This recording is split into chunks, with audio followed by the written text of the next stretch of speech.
Indian military. Jonathan Savage, Fox News. President Trump has signed an executive order designed to overhaul elections, calling for proof of citizenship. He wants that to be added as a requirement for federal voter registration. It also requires that all ballots be received by Election Day throughout the country. I'm Sue Guzman on the Fox News Rundown. This is the Fox News Rundown.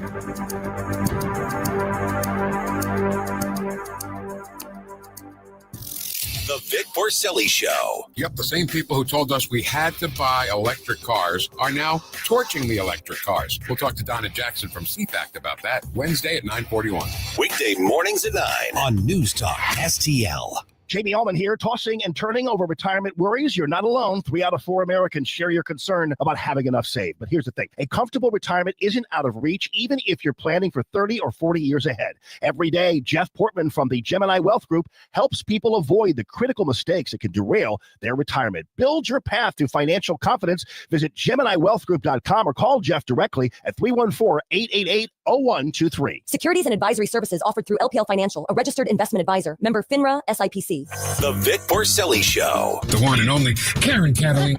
That's not always a bad thing not to be a mensch. Oh. Sometimes you're a little bit of a rabble-rouser. It depends. Yeah, you are a mensch. You're a mensch, but, you know. I think you could be Because he's a mensch. Because I'm a mensch, okay? You know, 2 Jews, 3 opinions. It depends. All right. So a mensch is a gentleman, to be a gentleman. That's me then. Come on. Yeah, that's him, Karen.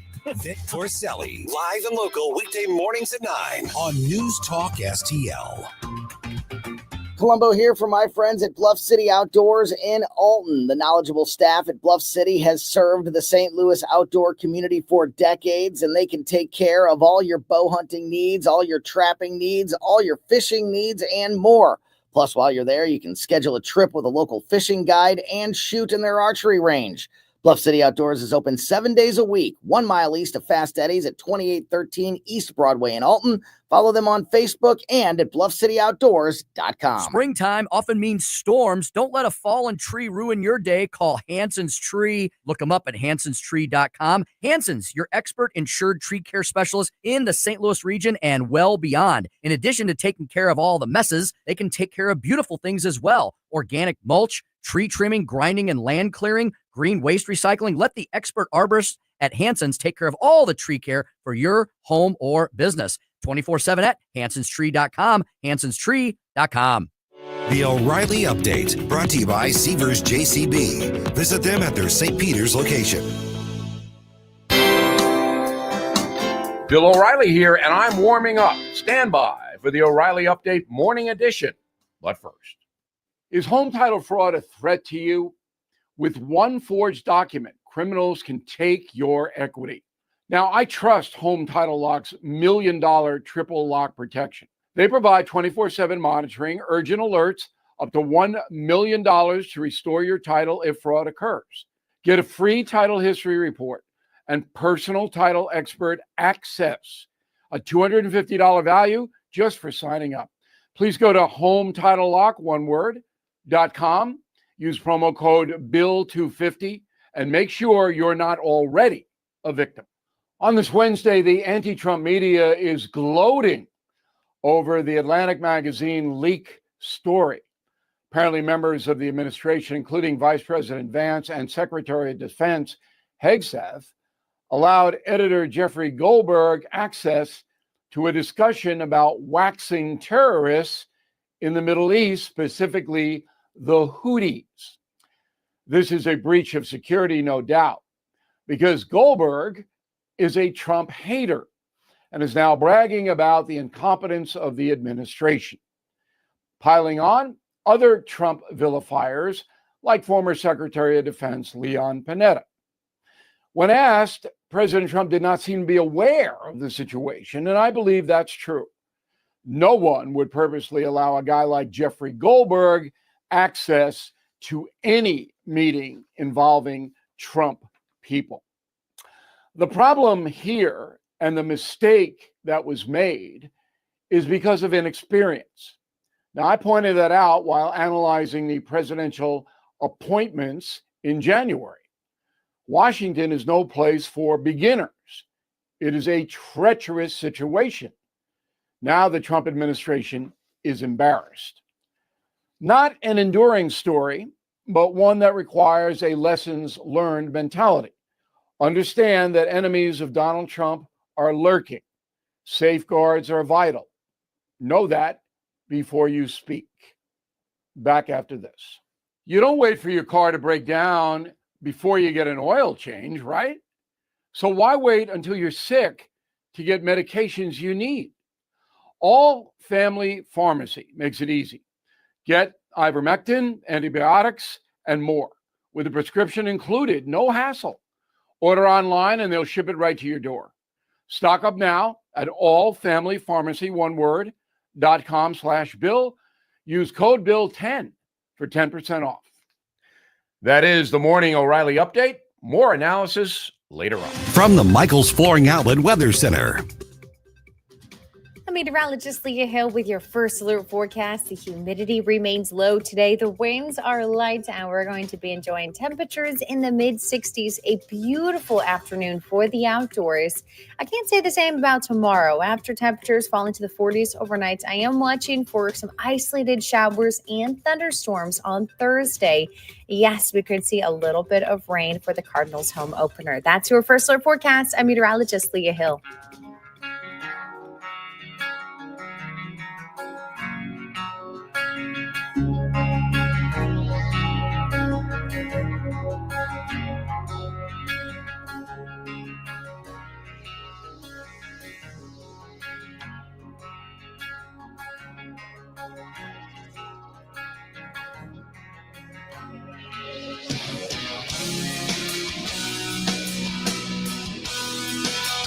Mike Ferguson in the morning.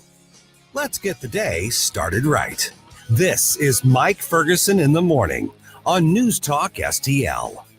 Did you hear the news this week? State Senator Mary Elizabeth Coleman says she is not running for re-election. Mary Elizabeth Coleman, is she conservative? Yes, but she ended up on the bad side of the conservative movement, obviously, with the fact that the initiative petition reform bill fell apart. She was blamed for part of that. And then, of course, that failure led to Amendment 3's passage. So a lot of political and personal frustration with her. She says she's not going to run. That's going to affect the leadership of Jefferson County. So a little bit later on today, we're going to get the backstory on what happened. Scott Faughn from This Week in Missouri Politics, the TV show, he had a sit-down interview with her, and he's going to give us his take on that discussion. We'll tell you where we can find that as well. Hey, good morning. Happy Wednesday. Mike Ferguson here. With everything really already ramping up towards the next sets of elections, and I know that's early, but that's just the way it is. Democrats right now don't really know who and what they are nationally. And we had a chat with Red State's Sister Tolja, otherwise known as Stacey Matthews. She's been covering this, and you can see her work at redstate.com. And she had some really interesting insights on the mess that they're in of their own creation and some of the steps they're trying to make to sort of rebrand themselves before that next election. Here's how that conversation went. Here's the little backstory on this is we were going to have this conversation, gosh, I don't know, not quite a week ago, Stacey, something like that. And of course you got some scheduling things. And then I finally messaged you and said, I don't think the Democrats are going to get their act together within the next week. This is still going to be fresh and valid by Tuesday. Let's have the conversation. And turns out I was right, although that's not punditry. That's not fortune telling. That's just looking at the mess that the left is right now. It's also predictability because the left are pretty predictable in that way. Yeah. Well, and that's the funny part is when you look at, for instance, what is it that people are responding to? One of the most fascinating things is going into the elections. One of the top 2 or 3 things that voters said, this is what is driving my concern. And it was illegal immigration. There was another survey just this past week. Illegal immigration is the last thing on the list people are concerned about now. It's less than 10% because the problem's been addressed. because results have been delivered and we see what's happening. But what are the left still out there fighting based on? They still want to fight based on abortion. They still want to fight based on the LGBT stuff. They still want to fight based on the gender ideology stuff. They still want to fight on these radical ideas that have been rejected. What is the block, Stacey? Do you think between the leftist strategist, I mean, like the so-called elitist out there, from seeing, boy, the voters just slapped us in the face on November at the presidential and the congressional level and the state level, maybe we should listen to them instead of saying, voters, you were wrong, you'd better get on this radical left-wing ideology? What's that block to them? It's the way they've always been, Mike. They never admit they're wrong. Whenever they lose an election big like they did last November, what they do is they just try to adjust their strategy a little bit. But the message is still always the same: radical left, radical left. We need to go further to the left. And after November, I mean, that was one of the most resounding defeats I think we've ever seen, at least in many years. And for them to still continue to push the transgender agenda, to push back on illegal immigration, it's just astonishing to me that they continue to not get it. I mean, I was fascinated listening to your prior segment. There really has been a cultural shift, and I'll be honest with you, I never honestly thought that would happen in my lifetime. It just seemed like it was just baked in between television and podcasting and everything. It just seemed like everything was baked in for the left's cultural priorities to win the day, and Trump just came in and changed it, and it's just completely changed the political and cultural landscape in this country to the point now where the left are on the wrong end of the spectrum for a change, and it feels really good. Yeah, I mean, because in the years, and politics goes back and forth between left and right, Republican and Democrat, but the Democrats and the far left have really set up the right for extended success, because there are times when, it's a bad election cycle for the Republicans. Democrats made a lot of gains, and people like me, we get frustrated because one of the first things that the Republicans are going to do is say, okay, which principles do we compromise in order to win? That that does not seem to be the mindset we're seeing on the left. Right. Well, and I will say this though, and you guys have probably already talked about this. You do see some people talking about. Sorry, my TV just went up for some reason. You do see some people on the left, two prominent people, Bernie Sanders and Gavin Newsom. They seem to kind of get it a little bit, but it's not so much a thing that they actually believe. They're just trying to get a head start on 2028, I think, because you've seen Gavin Newsom. I think you mentioned this earlier, how he was kind of shifting his tone on issues like LGBTQ, the transgender part of that equation. And Bernie Sanders, I don't know if anybody caught this, but over the weekend when he was on the interview with John Carl, he had a major pivot on illegal immigration. And he's talking about how nobody supports illegal immigration. Yeah. I'm like, whoa, wait a minute. When did this? And he actually admitted that Joe Biden should have done a lot better than he did on illegal immigration. I'm thinking, whoa, what's going on here? And what's going on here is that they're setting the stage for 2028. They're already, kind of planting the seed. Hey, we're not too far to the left on some of these issues you guys care about. That's what's going on. A few of them seem to get it, but it's only. It's not a sincere belief on their part. It's just a way to pivot to try to win some kind of center left voters and whatnot going into 2028. But I just kind of keep an eye out on that, because even though we're winning the cultural wars right now, these guys are going to kind of try to come back in a couple of years and say, hey, look at us again. We're not as far out there as you think we are, even though they are. I think that's an excellent point, Stacey, because between now and the next election cycle, I think there's a lot of people who are looking at this going, we are rolling over the top of them. But between now and next August, and certainly now and next November in 2026 with the off-year elections, that is a lifetime in politics, and everything can change. And that's before you get into the next presidential race. I mean, lest anybody think that these victories are secure and this momentum cannot be stopped, that's on our side. The history tells us you take that for granted, you can lose it. Yes, and the GOP is notorious for taking victories for granted, as we all know. Trump is not going to let people forget how far left the left is. He's consistently on message.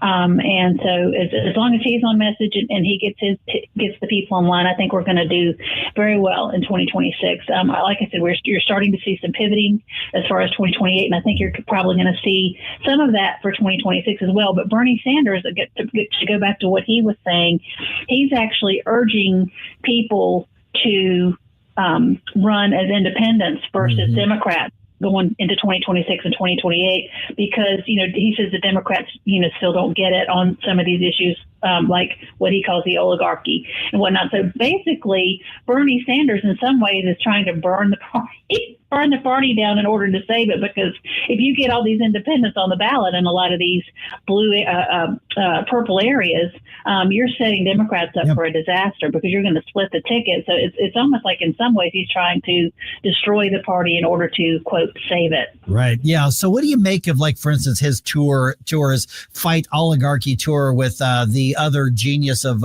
cultural observation, AOC, there as well? So basically they're doing a speaking tour, and to be fair, they've drawn some pretty big crowds to get out there to say, we're going to fight Trump. Okay, orange man bad, I get it, whatever. But basically to say, we want to pull the country farther to the left, but they're trying to meet Trump's populism with their own far left populism as well. Is there a market for that those of us on the right need to be concerned about, or at least keep an eye on?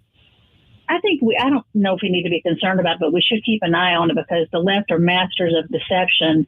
And AOC, she seems to be almost kind of rebranding herself. And I know she's going out on tour with Bernie Sanders, that they're kind of like minds on a lot of issues.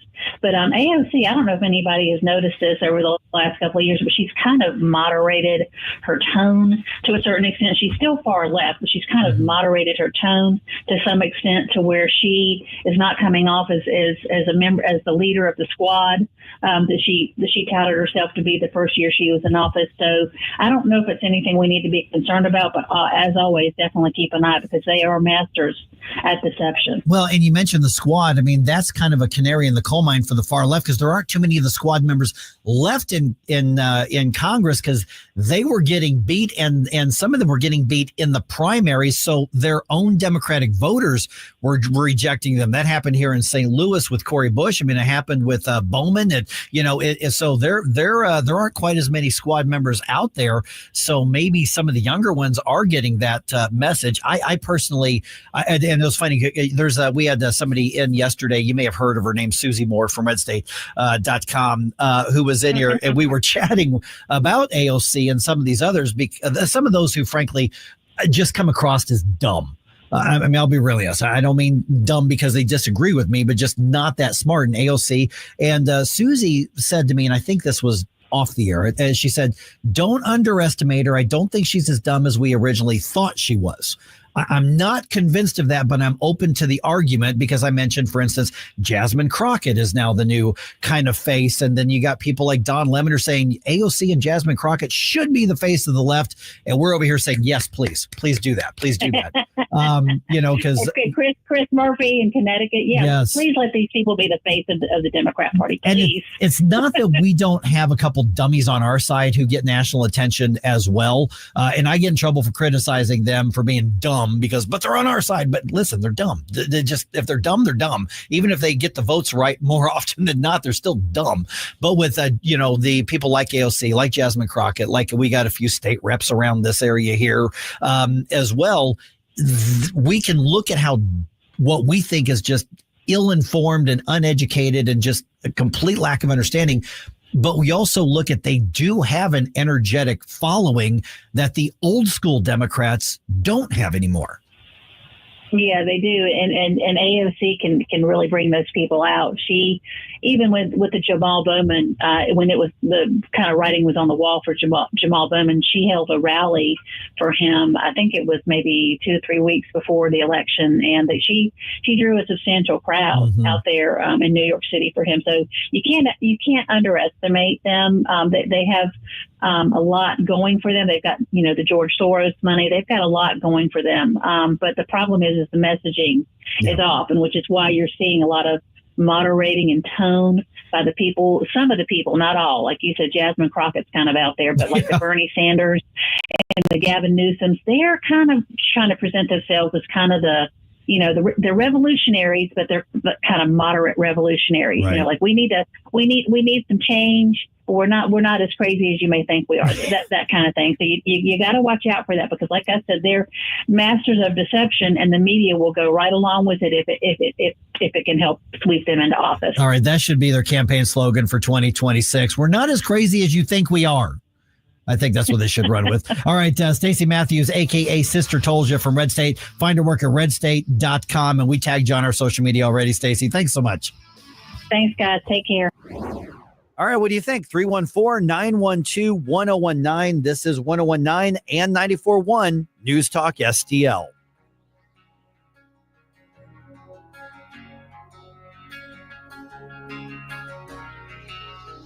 This is News Talk STL at 1019, 94.1, 99.1 HD3 and newstalkstl.com. Mike Ferguson. Watch us on our live stream using Rumble, Facebook, and Twitter.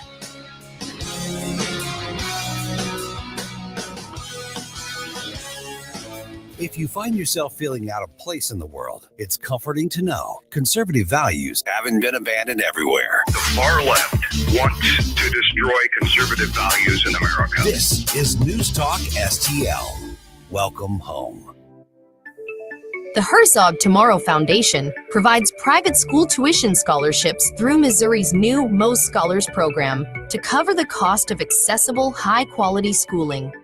Hi, this is Mayela Esser with the Herzog Tomorrow Foundation. Our private school tuition scholarships wouldn't be possible without the support of generous Missouri taxpayers. If you're a Missouri taxpayer interested in redirecting your tax dollars and sending them to Missouri students in need of a better education, please contact me at herzogmostscholars.org. Better education for students creates a better tomorrow for all. Learn how you can help provide a better education for Missouri students at herzogmostscholars.org. That's herzogmostscholars.org. Also, sign up for The Lion, an initiative of the Herzog Foundation that carries articles covering a wide range of issues facing American families and culture. herzogfoundation.com. That's herzogfoundation.com. We've been here 30 years, 30 Christmases in this house, and we have the traditions that most families have. That's Terry talking about her experience with Rhino Shield ceramic coating. We did Rhino Shield 14 years ago, and the house still looks the same as the first day. Rhino Shield really worked with me to help me get just the right, nice, soft yellow, and it's 14 years later, and it's the same color. The main reason Terry called Rhino Shield is because it's backed by its 25-year transferable warranty. It just sounded wonderful that we could have the house coated with Rhino Shield and not have to worry about it again for 25 years. Take it from Terry. Give Rhino Shield a call now for a free evaluation. 877-25-RHINO. 877-25-RHINO. Or visit 877-25rhino.com. There have been neighbors that have come by and said, "Did you just have your house painted?" Because they wanted to know who the contractor was. And I said, "No, it's actually Rhino Shield." 877-25rhino.com.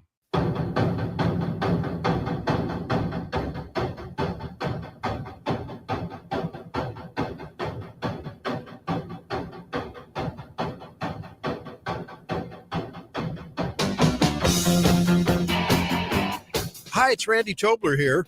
Pour a big cup of coffee and catch my show every Saturday morning from 6 to 9.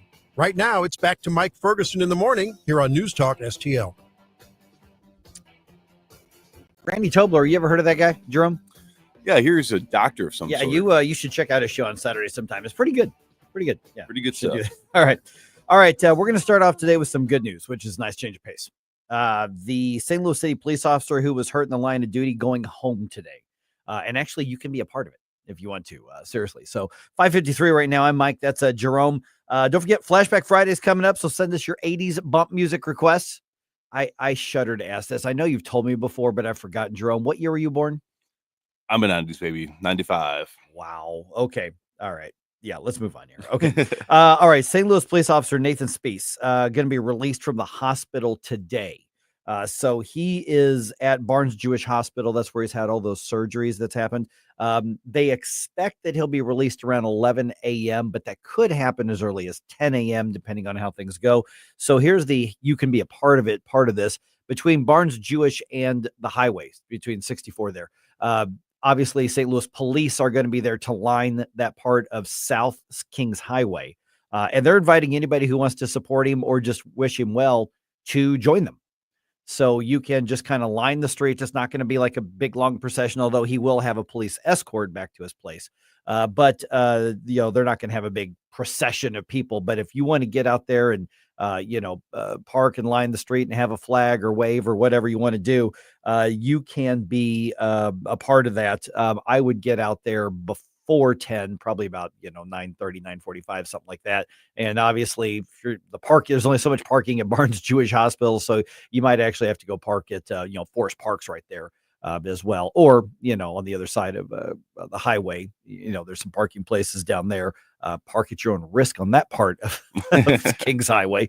But yeah, so that's happening. I thought that was nice that the St. Louis Police Department is inviting people to join in with them as they, send him home with well wishes, because obviously his beat cop street patrolling career is over because he's had part of his leg amputated. But where he goes from here, I don't know. He's come back from one injury already. The guy literally came back from being shot.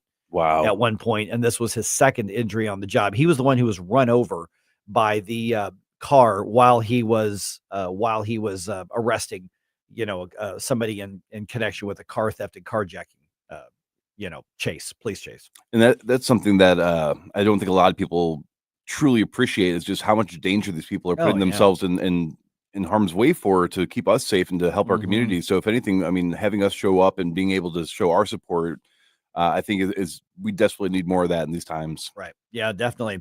Okay. This is going to be your first Flashback Friday. Yes, as part of the show, as like permanent full-time part of the show here. So you were born in 95, which means you were born 6 years after the 80s ended. I suddenly feel ancient.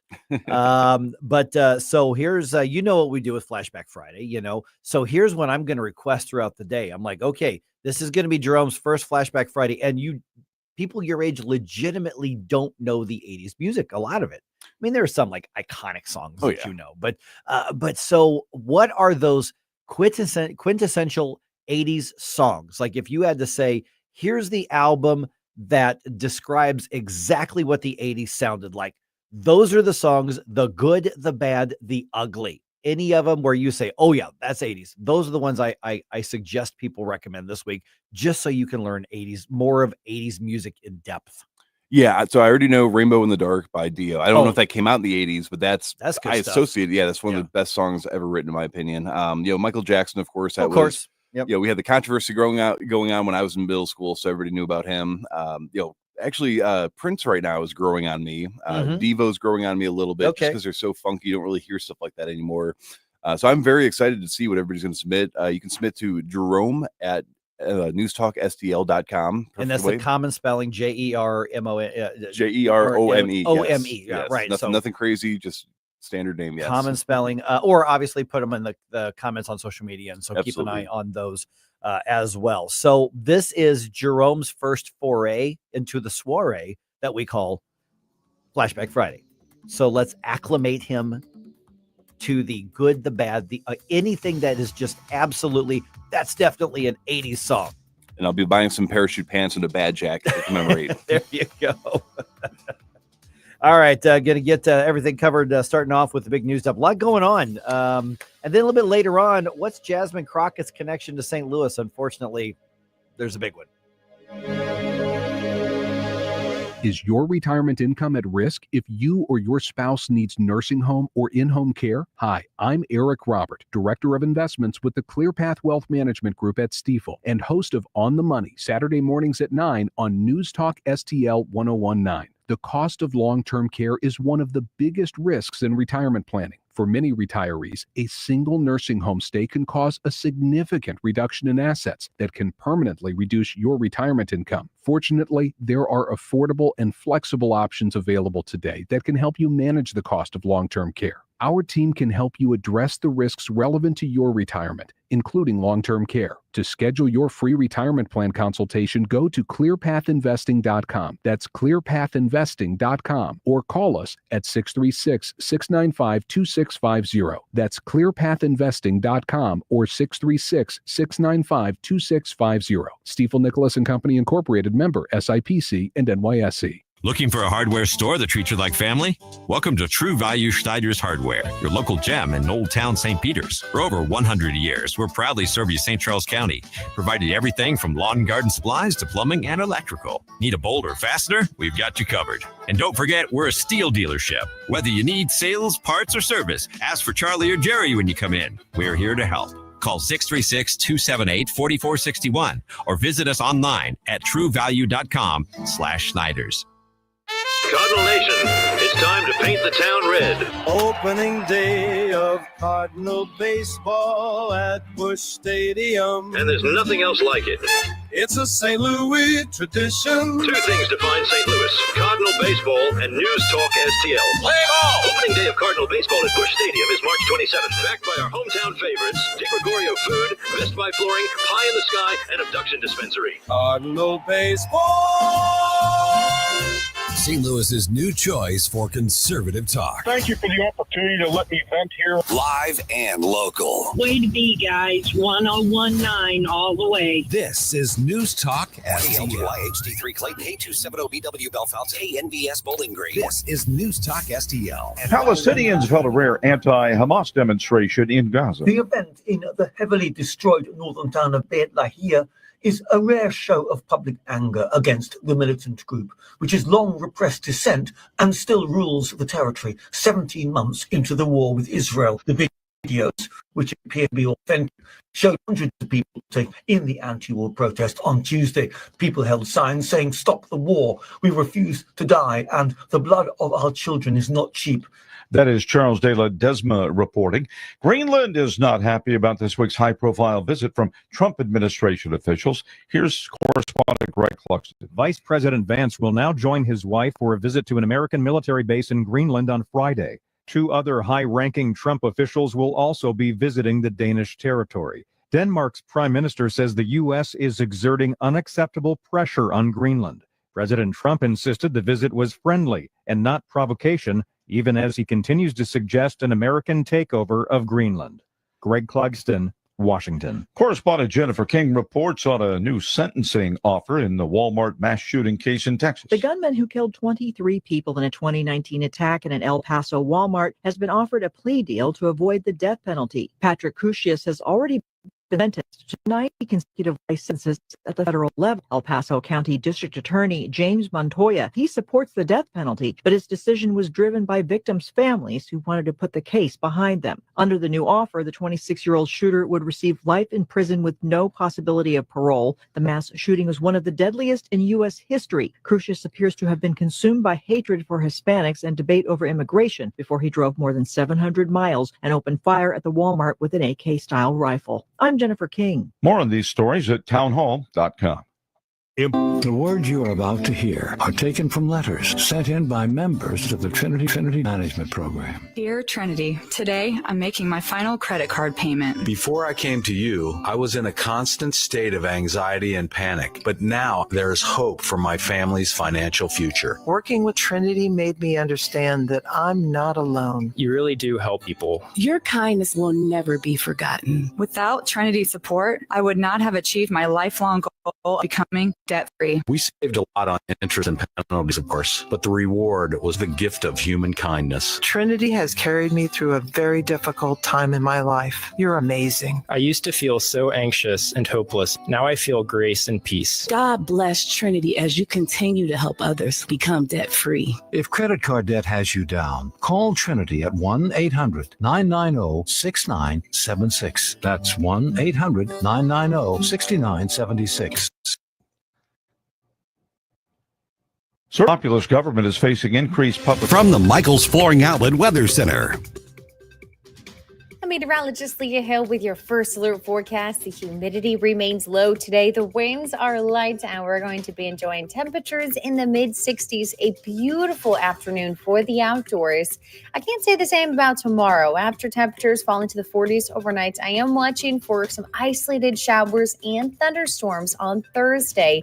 Yes, we could see a little bit of rain for the Cardinals home opener. That's your first alert forecast. I'm meteorologist Leah Hill. This hour of News Talk STL brought to you by Chris Cooper and Serenity Wealth Management. Discover little-known strategies that could be the difference between choosing the care you deserve or having someone else decide it for you. Get a free copy of Chris's book at serenityltc.com. Tony Colombo here for my dentist, Dr. Matt Boscia at New Creation Dental Care, the one-stop shop for all your family's dental needs. And Dr. Boscia is always expanding his services, now including the incredible all-on-4 full arch implant procedure, full mouth restoration that can give you back your smile in as little as 1 day. No more suffering with damaged or missing teeth or poor fitting dentures. You can see some amazing smile makeovers, learn more about the all-on-4 procedure, and see everything Dr. Boscia can do right now at newcreationdentalcare.com. Bengal's restaurant offers an inviting atmosphere, neighborly service, and a vibrant happy hour scene, all in the heart of Warson Woods. From their kitchen to your plates, beloved comfort favorites like chicken parmesan and lasagna to steakhouse-style classics. Slide up to the vintage bar or hit the patio for happy hour specials every Tuesday through Friday. Bengal's Restaurant and Bar, 10017 Manchester Road. Check out the menu and reserve a table online at bengalsrestaurant.com. On the next Larry Connors USA. My guest today, the author of Stockholm Syndrome, Christianity, How Christian Universities Crash and Burn. Larry Connors USA. Now weeknights 6 until 8 on News Talk STL.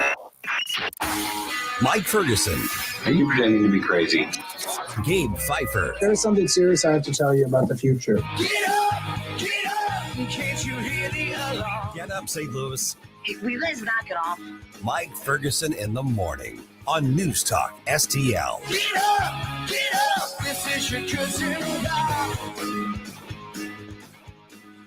All right, an injured officer is going home today, and you can be a part of it. We just kind of outlined some of what's going on, but if you're just joining us, we've got the plan for you here in just a moment.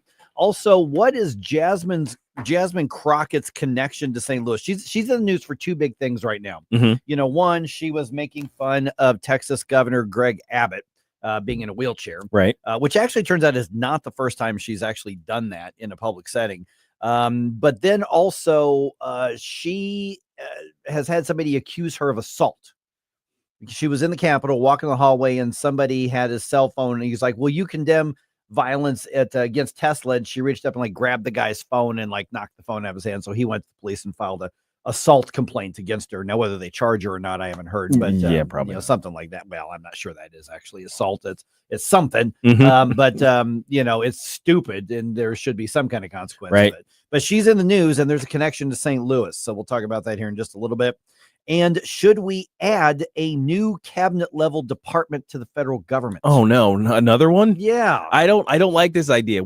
I thought we were getting rid of those. That's what I was. I'm on board with that. All right. It is 6:06 going on 6:07. Let's go ahead and dump some news on you here. Wake up, America. It all worked out. They got all the news. The morning news stuff. All right. St. Louis police officer Nathan Speece will be released from the hospital this morning. That's expected sometime after 10 a.m., could be as late as 11 a.m. at Barnes Jewish Hospital. He's had multiple surgeries and he went through a partial leg amputation after being run over by a car while he was arresting a criminal suspect. That was following a police chase related to a carjacking on the Illinois side of the metro area. Police and anyone who wants to join will line South Kings Highway Boulevard between the hospital and Highway 64 to honor him and his sacrifice. There's no procession, although he's going to have an escort from the police. But the police are inviting everybody to come on out and join and wave and have flags and signs and line that part of Kings Highway, which is not a real long distance between Barnes Jewish and the highway, obviously, but line that part of Kings Highway if you want to be a part of it. Yep. You all know what to do. Yeah, that's right. And if you are going to do that, I would love for you to send us some pictures as well. In fact, Pixar didn't happen. Yeah, really. All right. Let's see here. President Trump's top national security officials still under fire after the editor-in-chief of The Atlantic was mistakenly added to a group chat on Signal, on the app called Signal, discussing strikes on Houthi rebels in Yemen. National Security Advisor Mike Waltz was on the Ingram Angle on Fox, and he says, you know what? My bad, my fault. A staffer wasn't responsible, and look, I take full responsibility. I built the group. I mean, that's basically about all you can do at this point is say it was me. Mm-hmm. I'm responsible. Let's go from here. Just hit it head on.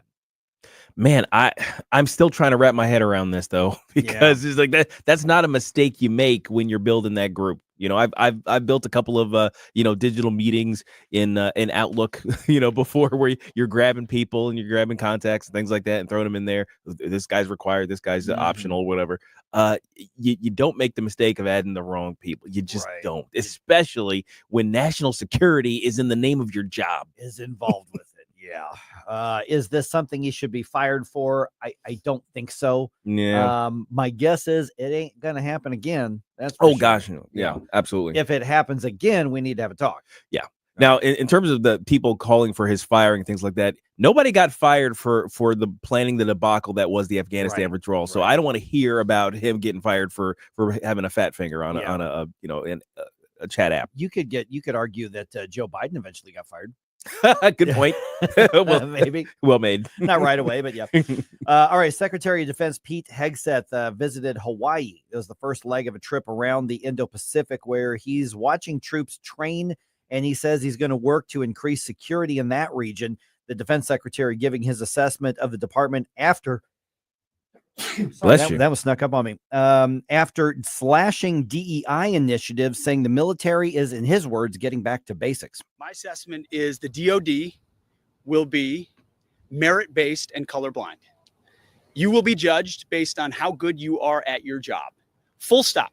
That's it. And the defense secretary is now going to travel to Guam next before meeting with leaders in the Philippines and in Japan. I'm so glad we're getting back to a merit-based military, because I was getting a little worried just comparing our military and our recruitment style and what's going on to the other major powers that are out there that may be adversarial to us. I was getting a little bit worried there, guys. So you were not in favor of the U.S. Navy on social media literally using a drag queen as a recruitment spokesperson? Yeah, that kind of gave me the we're not a serious military anymore vibes, because they actually did that. Yeah. All right. Now that Anheuser-Busch decided to not continue its sponsorship of the St. Louis Pride Fest, organizers are going the crowdfunding route. They're asking for donations.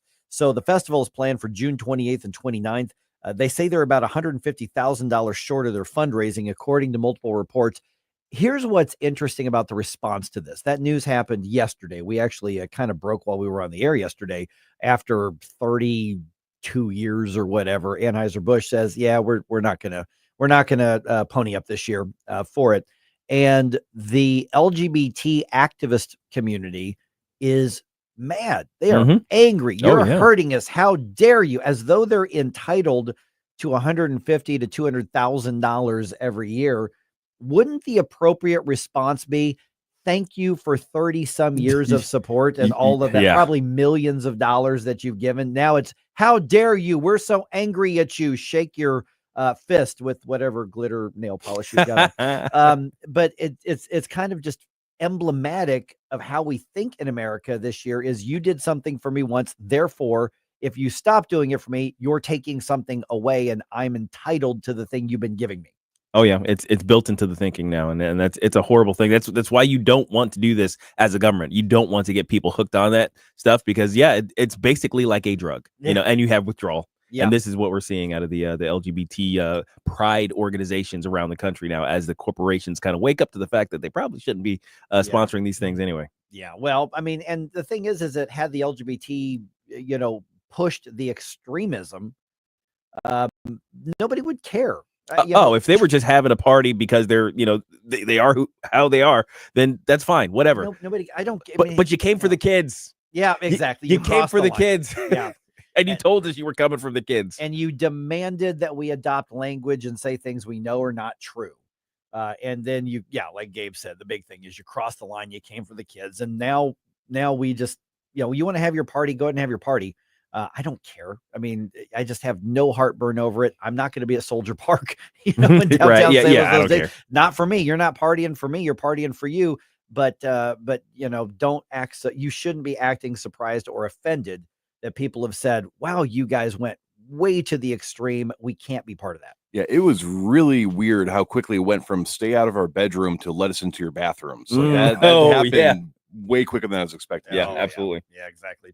All right, get this. Two Florida lawmakers from opposite sides of the aisle are joining together to promote what they're calling the FEMA Independence Act.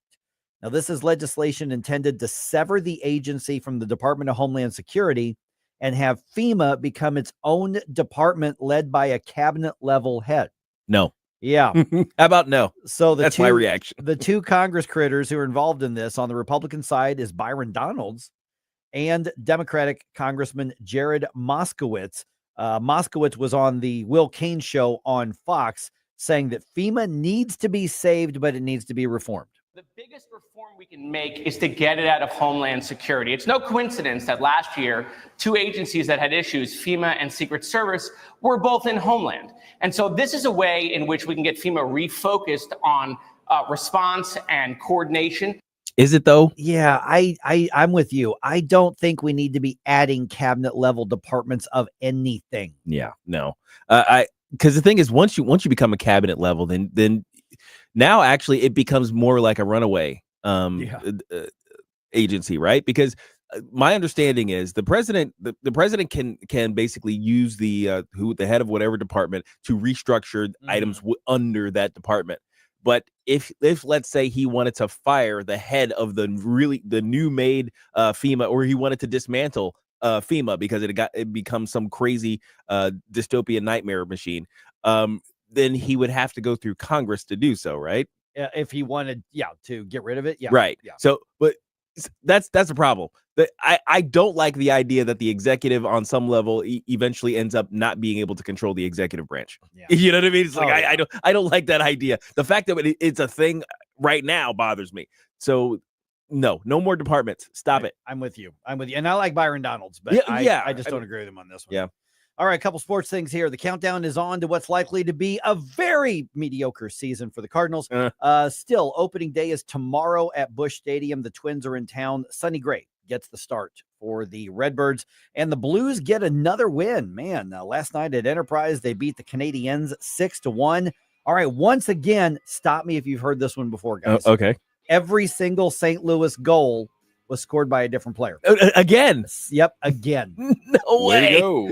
Yeah, man, they're just on a tear. They are on a tear. And then if you are the next opponent, which is the Nashville Predators, how do you plan? Okay, we got to really watch this guy. Well, no, any of them can sting you. Have the Predators become the prey? We're gonna find out on. Thank you. We're gonna find out on Thursday. Yeah, when the Blues go down to Nashville to play them. By the way, last night Jordan Bennington, 24 saves. Ooh, Benny doing work. Benny doing the work.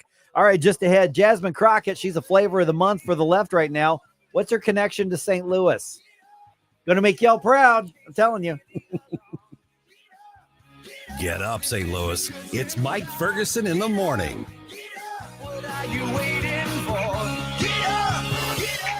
It's almost time for baseball's return to St. Louis. Get ready to watch your Cardinals take the field at Busch Stadium. From home runs and fireworks to historic plays and rising stars, there's no better way to catch Cardinals baseball than with thousands of friends, old and new, in the sea of red. Grab your tickets now to join the fun in Cardinals Nation. Visit Cardinals.com for tickets and info. St. Louis Cardinals for the Lou. Game tickets? Check.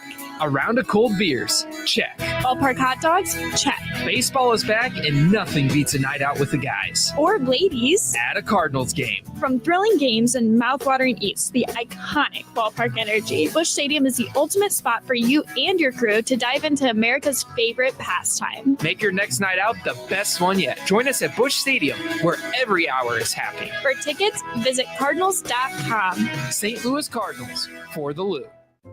Jewels on Hampton and St. Louis Hills is paying some of the highest prices on gold, silver, diamonds, semi-precious colored stones, coins, flatware, and fine watches on site. Jewels on Hampton is a premier jeweler featuring Alvanza's jewel art designs with an exquisite selection of diamonds, semi-precious stone jewelry, and vintage watches. Their expert design team can restyle your jewelry to today's contemporary style. They also do jewelry and watch repair. Need extra cash? Jewels on Hampton is paying some of the highest prices on gold, silver, diamonds, semi-precious colored stones, coins, flatware, and fine watches. Bring in your collectibles and clocks and sports memorabilia and figurines too. Jewels on Hampton, 4506 Hampton, just 3 blocks south of Chippewa, and jewelsonhampton.com. Call them at 314-752-5000, 314-752-5000, and jewelsonhampton.com. Jewels on Hampton. This hour of Mike Ferguson in the Morning is brought to you by Stifel. Request a portfolio review from your Stifel financial advisor at stifel.com. That's STIFEL.com.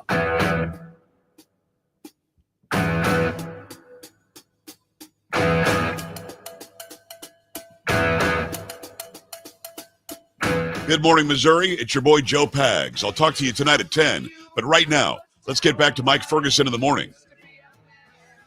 You know, sometimes I think our national politics is just a collection of cartoon characters. And I think you're absolutely right. You know, other times I think it's just a really badly written sitcom with characters you'd never believe in the first place.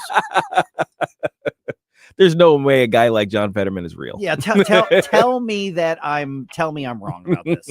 I mean, Fetterman's a great example. It's like, okay, we're going to write this character into the sitcom, and he's a United States senator, but he wears long shorts from Walmart and a hoodie and everywhere, sweatshirts, and we're going to give him a stroke, but he's going to end up smarter after the stroke. And you're like, come on, man. I get this is slapstick, but dude, nobody's going to believe this suspension of disbelief is a real thing. I don't think you're going to make it with this guy. No. And so you can also get into some of the other characters. Okay, we've got this other one. She's going to be really popular. Let's make her really hot. You know, she carries around guns and stuff. But then let's have her make out with a guy in a theater in front of like hundreds of people for no good reason. Lauren Boebert. Yeah. Wow. Yeah. So, and then you just go on down the line here. By the way, another election is underway now, at least on the Missouri side. Just so you know, early voting is underway for the April election. So at 6:35, let's talk about adding some checks and balances to St. Louis County's government in order to better control today's and tomorrow's Sam Pages. By the way, Sam Page tried to pull a fast one last night at the meeting as well. What the heck was he doing this time? He decided he was going to issue a proclamation to praise Planned Parenthood. A proclamation. This dude. And Dennis Hancock, whom we're going to talk to at 8:35, he said, that's not on the agenda. No. All right, good. And so Sam Page had to like put out his press release and issue his proclamation on his own after the meeting because the council went, no, we're just that you didn't ask to do that, and we're not voting on it. We're not doing a resolution. How about no? Yeah, that's what happened. So we're going to talk to Dennis here in just a little bit. Okay, so Congresswoman Jasmine Crockett, she's a flavor of the month for the left right now. Oh yeah, there are people calling for her to be, basically the new face of the party. Oh yeah, her and AOC, yes, and and Bernie, yeah. I say fantastic. Yes, let's go, do it. She's not just a third-rate TV villain. I mean, seriously, is it? I mean, can't you picture her like in a James Bond like knockoff, like one of those James Bond? Let's not get in trouble with the copyright, but just do a low budget James Bond DVD that you'd buy at, Flying J or something like that. I was gonna say, you don't remember the straight to DVD thing that now for a while there was straight to streaming, which was kind of the version of straight to DVD movies were basically kind of the worst versions of movies that could be made that you could get money to do, and they would print it on like 1,000 DVDs, spread them across America that you could pick up, like you said, a lot of truck stops, a lot of Dollar Generals had them on sitting on a rack someplace, and that was it. That was how you made your money. And what they would do is they would have like a really huge popular movie, and they'd make a knockoff version of it, like a horrible one. Yeah, like Pirates of the Caribbean if you couldn't afford special effects, kind of stuff, or vampire movie where you just knew that if you buy it, you were just going to see a lot of skin. Yeah. So I just want to put for the record, I'm a millennial, not a Zoomer. I had a VHS player. Okay, you did. Okay, all right, all right. Is, okay. Okay. So you know the deep magic. Okay, all right. I'm sorry, my bad. There you go. Okay, well, she, by the way, she has a big St. Louis connection. Believe it or not. Jasmine Crockett, big St. Louis connection. I'll get that. Right. I'll get that to you in just a second here. But she's in the news again because Monday she was speaking at the Human Rights Campaign, the big LGBT group. By the way, J.B. Pritzker was at that too, and I've got a clip later on. I'll play from him. They're the ones with the equal sign thing. Right, the equal sign thing, the gay rights thing. So she was speaking at that and decided to go after Governor Greg Abbott, which, she's a left-wing Democrat. He's a conservative Republican. That's going to happen. Okay. But here's how she chose to do it. Because we in these hot-ass Texas streets, honey. Y'all know we got Governor Hot Wheels down there. Come on now. And the only thing hot about him is that he is a hot-ass mess, honey. Okay, so, Governor Hot Wheels, which she's actually said before. And, of course, as you know, Greg Abbott's been in a wheelchair since 1984, since he had an accident that left him paralyzed. Yeah. So Hot Wheels isn't exactly the most we'll say kind or joyful or inclusive nickname she could give him. Which, and in and of itself, I'm like, is that poor taste? Yeah. Is that something that I'm going to harp on the way Fox News does? No, not particularly. I mean, it's definitely hypocritical of them to be like that, but yeah. Yeah, but so there she is. But you notice that she's got she's from the hood. Oh gosh, yes. Oh yes. She went nearly full ratchet right there. No, but here's the thing. She was born in St. Louis. She's actually from St. Louis. She went to MICDS. She literally went to like the most exclusive private school. And then she also went to Rosati Kane College Prep Academy before going to Rhodes College. She's not street. No. She's a preacher's daughter. Oh, is she? And she's so she's got the street act. Oh, she's got that too. She's got that street act, but she went to MICDS, but she wants you to believe that she rose up from the streets. Oh my gosh. Are you implying she's pulling a Hillary Clinton with the I carry hot sauce with me everywhere kind of thing? Oh my gosh. I've met many people like her. I'll tell you that. Okay. People who claim they're from the streets. And then you look at it, it's like, wait a minute, private school. You lived in the suburbs and Okay. So now the End Wokeness X Twitter account found an interview that she did. I think it was as she was running for Congress. She's now in her second term in Congress. Okay. But they found that. But first, just for reference, let me replay that clip that you just heard now that she's a national figure, and then I'll play the clip before she became a national. Okay, let's do the character. side by side. Yeah, side by side. Here's the first one. Because we in these hot-ass Texas streets, honey. Y'all know we got Governor Hot Wheels down there. Come on now. And the only thing hot about him is that he is a hot-ass mess, honey. Okay. So, honey, we and these, whatever. Okay. So, but when she was asked for a sit-down interview, this is what she used to sound like. No one could have told me that when I went down to Austin, now it looks like a little bit over a year ago, that I would be running for Congress. It's just not what my plan was. But what I've always decided is that I would step up when there was a need. So, perfect grammar. Just a normal human being speaking until she gets the spotlight. Yeah. What the heck? Now, she was born in St. Louis, like I said. Okay, so that's her connection. She's actually from here. Actually from St. Louis. Okay. Unfortunately. From her Yeah. I'm sorry.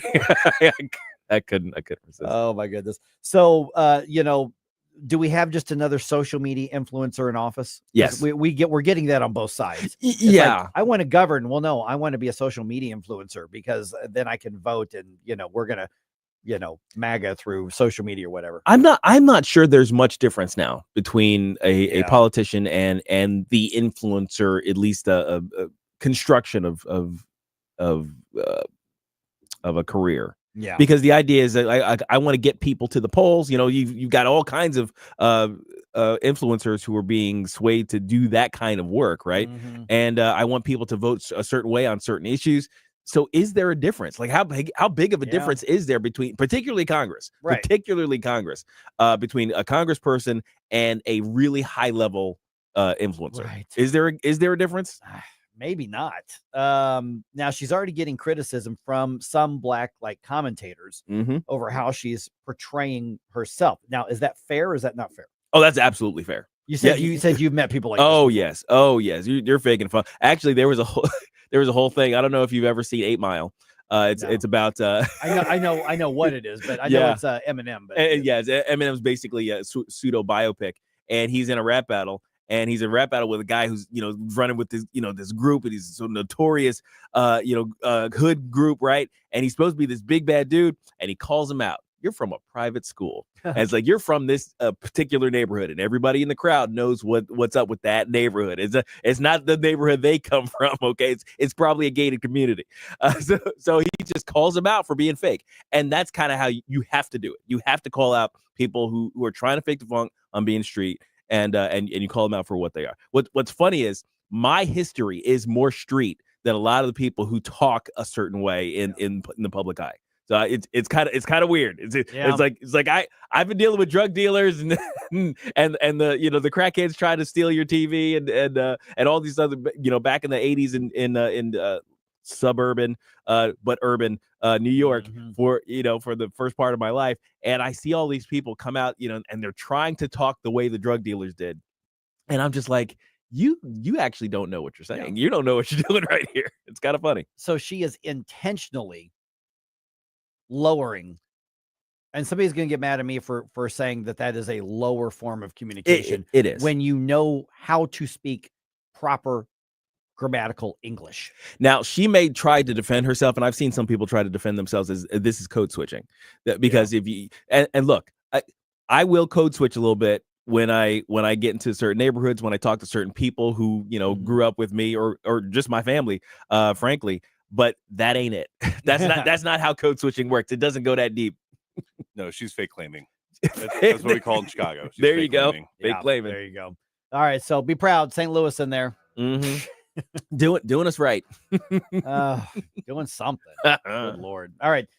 Dennis Hancock from the St. Louis County Council. Let's talk about Prop B. You're being asked to vote on this right now. Now, remember, this is a April election in an off year. Not very many people are going to show up. So your vote's really going to matter in this one. Let's get the rundown of what this is, because Gabe, you were even asking, you're like, okay, somebody explain this to me. People are talking about this.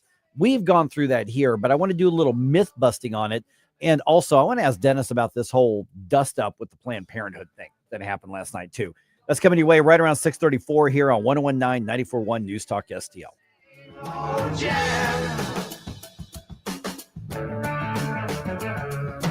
Good times, bad times, you know I had my share. When my woman left for the world, I still don't seem to care. From the Michaels Flooring Outlet Weather Center. I'm meteorologist Leah Hill with your first alert forecast. The humidity remains low today. The winds are light, and we're going to be enjoying temperatures in the mid-60s. A beautiful afternoon for the outdoors. I can't say the same about tomorrow. After temperatures fall into the 40s overnight, I am watching for some isolated showers and thunderstorms on Thursday. Yes, we could see a little bit of rain for the Cardinals home opener. That's your first alert forecast. I'm meteorologist Leah Hill. It's brand new year. Tim Jones to tell you about the brand new things happening at The Hideout, famous for the Sunset Patio, 50 big screen TVs, live music and events, a fantastic game room, and of course the food. The Hideout has a brand new menu featuring their world famous wings, the best handcrafted burgers, new items like the signature Sunset Dip and Dave's Chili, and a second location at Sugar Creek Golf Course in beautiful High Ridge. Experience the Hideout while enjoying a round of golf. Come in for lunch or dinner. The new 2025 Hideout, hideoutsportsbar.com, hideoutsportsbar.com. We'll definitely see you there. Tim Jones and Chris Arps in the afternoon. Jake Lang, former January 6th political prisoner, founder of Federal Watchdog. So grateful to God that he showed me the mercy that he did, and, you know, that he orchestrated this win for President Trump. It was intrinsically tied to the January 6ers the entire time. Everything he went through, we were going through. That bullet that missed his head missed our head as well. Tim Jones and Chris Arps, weekdays at 4 on News Talk STL. McGuire Moving is silver certified, which means they are great at relocating senior citizens. In fact, McGuire is a household name because McGuire understands the stress involved when moving older adults. So if you or family members need help moving, I highly recommend McGuire Moving. 314-241-0600. 241-0600. Get a free in-home estimate. McGuireMoving.com. The news and talk There is no denying this administration is off to a historic start. that matters to St. Louis. No president comes close to what Donald Trump has achieved over just the last 30 days. This is 101.9 and 94.1 News Talk STL. Do we want to get rocked?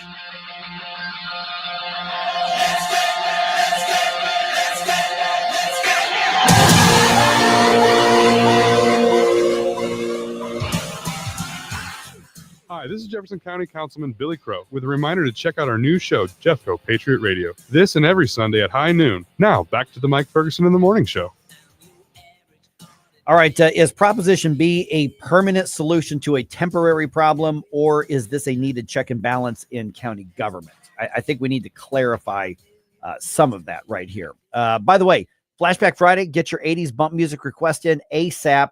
Jerome needs to learn the songs. Yes. Yes. Please culture me. That's right. So the request that I've got here, because this will be Jerome's first Flashback Friday, is if you had to pick out songs that say, this is what the 80s sounded like.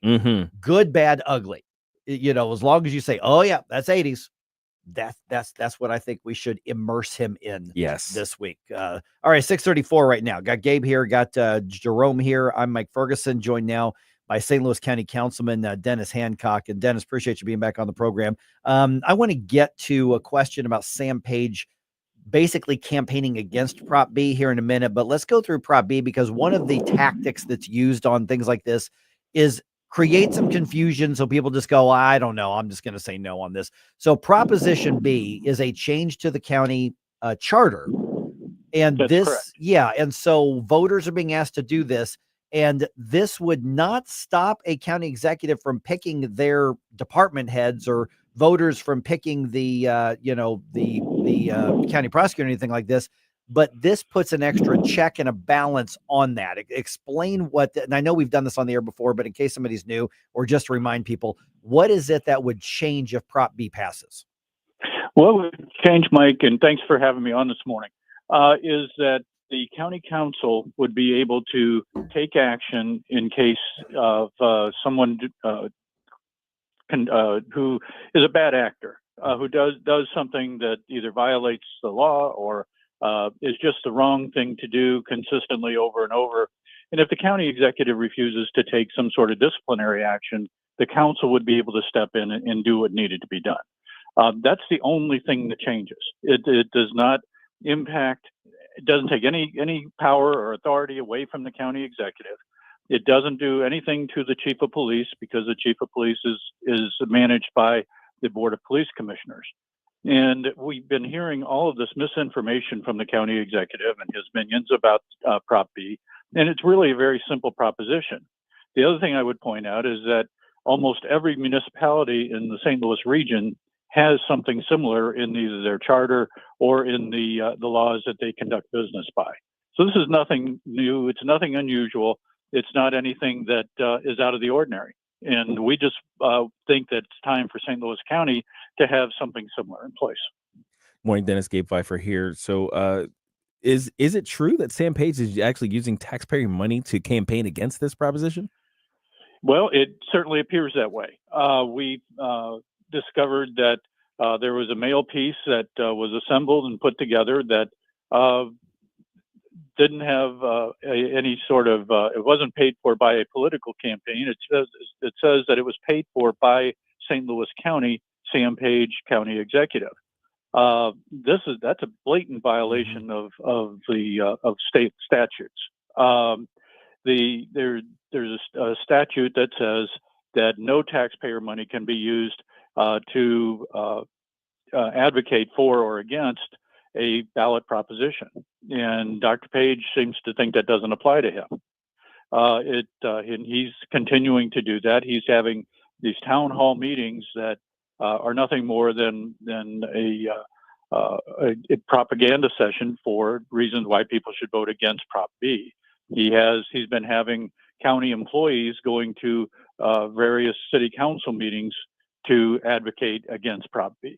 So it's just anytime somebody fights that hard against something, tells me I probably should be looking at all the reasons why I should be voting for it. Yeah, because we're talking about a supermajority vote. We're not talking about I got mad at you for parking in my spot, so you're fired. We're talking about something's got to be very extreme for somebody for this to be addressed by the county council. What about the worry that, okay, Sam Page is bad. We all know he's bad, but are we permanently changing the county charter just to deal with Sam Page? Or is this the right thing to have in place permanently for future county executives, be it you, because you're running, or anybody else down the road? Because a county charter, that's a serious change. I mean, we got to really make sure we're doing the right thing on that. Yeah, and believe me, Mike, we've asked ourselves that question, and the reality is this isn't about Dr. Page. He's made it about himself, but it's not about him. This is about giving the council a voice in county government. Today, the council has no authority over any employees except those that report to the council. What we're suggesting is that out of the 5,000 employees in county government, this only applies to 12 people. And so we think that in those 12 people are who we typically interact with on a day-to-day basis. Well, if they decide to either stonewall us and not provide information, or they decide to, you know what, I'm going to have some fun and give these people wrong information, or I'm just going to ignore them, as has happened in the recent past as well, then the council needs to be able to take action about that. And we can go to the county executive, or and there's nothing that guarantees that we're not going to have a worse county executive than Sam Page at some point in time. It seems hard to believe, but I don't, but I think that it's a possibility. All right, we're visiting with St. Louis County Councilman Dennis Hancock. Tell me about what happened last night. Saw some news coverage. Sam Page tried to issue a proclamation praising Planned Parenthood, and by all accounts, you went, no, we're not doing that. This is a county, governmental meeting. What happened there, and how were you able to stop him from issuing a proclamation? I mean, he did it on his own after the meeting, but apparently he decided to surprise everybody with this. Yeah, the council chair, Rita Days from North County, was out of town, and as the vice chair, it becomes my responsibility to run the meeting. And as you know, Mike, I spent a long time as a mayor of Fenton, so I know how to run a meeting.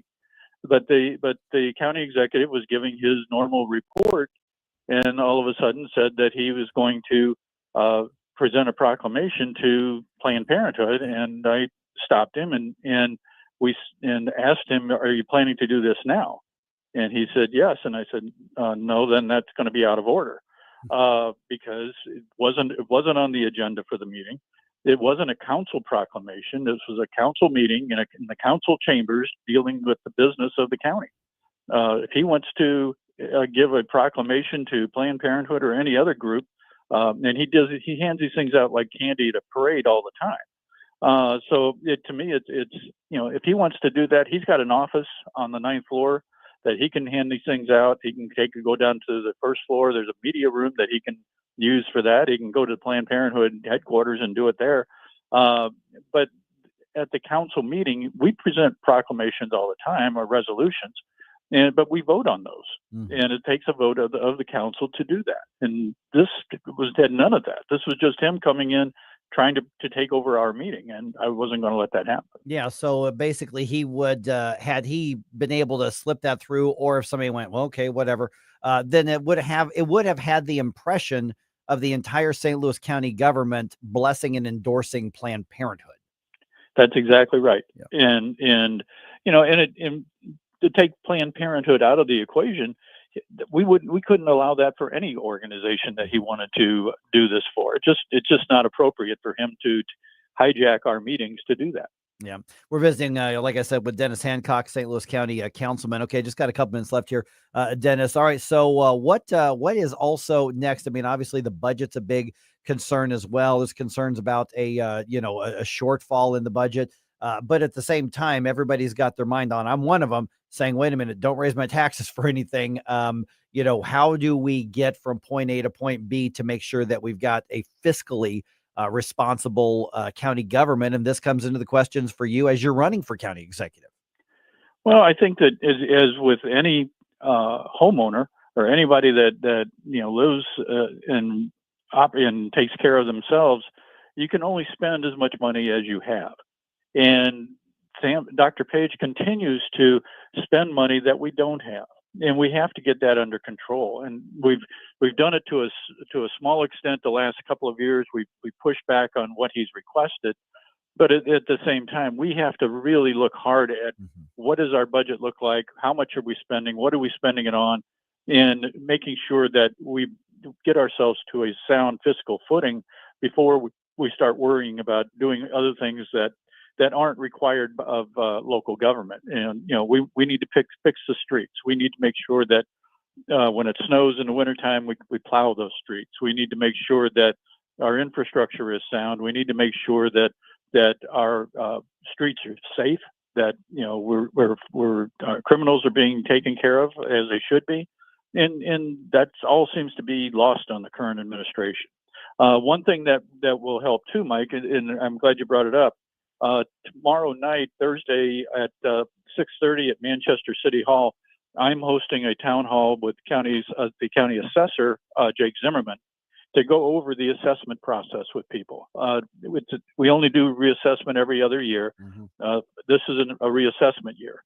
We'll also have somebody there from the Department of Revenue talking about the senior tax freeze, so that making sure that folks know how to sign up for that, how to avoid any pitfalls that they might encounter when signing up for it, and to encourage them to get that done before the end of June. There's also one next week. Councilman Harder is having one in Baldwin at the golf course next Thursday. So I would encourage people to find their way to one of those events and get their questions answered. All right, and if they want to be in touch with you, because as far as the campaign that you're building, that's on social media still, right? You're getting okay. So people want to be in touch. What's the way to do it? The easiest way to do it is just to email me at dennis@hancockforcountyexecutive.com. All right. We'll talk to you again soon, Dennis. Thanks so much. Thanks, Dennis. Thanks, Mike. Appreciate it. You ever notice that we've had to deal with Sam Page to the point where we're saying not only do we have to make changes to deal with his bad behavior and his lack of ethics, but we have to make sure nobody else is ever going to do that. I mean, this will be literally like the third in the last 3 or 4 years. This is going to be like the third Sam Page related county charter that frankly needs to be done. Well, yeah. I mean, his abuse of office has gone so far beyond the pale that yes, you have to change the rules to reign in that office. Yeah. Or at least clarify the rules. Yeah. Or say we really mean the rules. Or in this case, not only you, but your underlings can't break the rules. I mean, just gosh, friends, neighbors in St. Louis County, why you keep electing this guy? Yeah, seriously. Dennis is running to give us an alternative. I don't know if any other Republicans are going to get in that race or not. Sam Page might face a challenge in the primary in the Democratic side too. That's true. So let's hope that one way or the other we get rid of him from that office, either in the Democratic primary or in the general election. All right, a lot of news to cover, including how you can be part of wishing a St. Louis police officer well as he goes home today in a few hours. Well, there you go again, listening to Mike Ferguson in the morning on News Talk STL. News Talk STL. First thing in the morning and pretty much all day. Live and local. 1019 and 94.1. News Talk STL. Spring storms are on the way, and your home needs to be ready. At Connor Roofing, we specialize in roofing, siding, and gutters to protect your home from the elements. Don't wait for leaks or damage to strike. Our expert team will ensure your home stays safe and secure all season long. Call Connor Roofing today at 314-375-7475 for an inspection so you can enjoy the beauty of spring leak-free. Look us up at ConnorRoofing.com. That's CONNER Roofing.com. And remember to count on Connor. Why leave your company's story to chance? In today's digital world, video content isn't just an option. It's essential for your success. At Blue Ocean Media Group, we've spent decades crafting compelling visual stories for businesses just like yours. From concept to completion, our award-winning team transforms your vision into powerful video content that connects with your audience and drives results. Don't trust your brand to amateurs. Partner with Blue Ocean Media Group. Visit blueoceanmediagroup.com today, and let's bring your story to life. What's the best way to get rid of a timeshare that you don't want? Call the Timeshare Exit Hotline. We're a group of attorneys that help customers legally exit their timeshares. It's an easy process. We guarantee results or you pay nothing. Exit your timeshare today. Call now. 800-524-1641. 800-524-1641. That's 800-524-1641. This hour of Mike Ferguson in the Morning is brought to you by Stifel. Request a portfolio review from your Stifel financial advisor at stifel.com. That's STIFEL.com.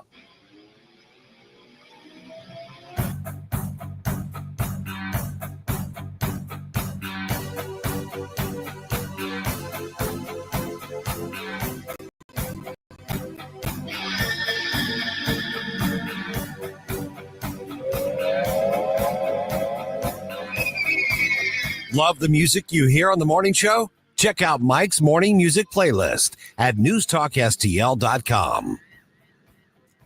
All right. An injured police officer is going home today. Matter of fact, in just a few hours from right now. Also, what's Jasmine Crockett's connection to St. Louis? We're going to talk about that next hour. And should we add a new cabinet level department to the federal government? I don't really like this idea, but I'll tell you what's going on. It is 6:49 right now. We just spoke with County Councilman Dennis Hancock, now also running to challenge Sam Page, assuming Sam Page survives the Democratic primary for county executive. And we've got who we got on the line here? We have Thomas. Thomas. Hey, Thomas, you got some thoughts on some county government stuff. What's up, man?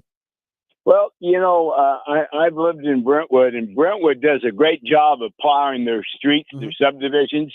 And what's interesting is the city of Brentwood, all their trucks and stuff there's a parking spot or a garage that they have all their stuff in that's on Manchester, which is Route 100. Right.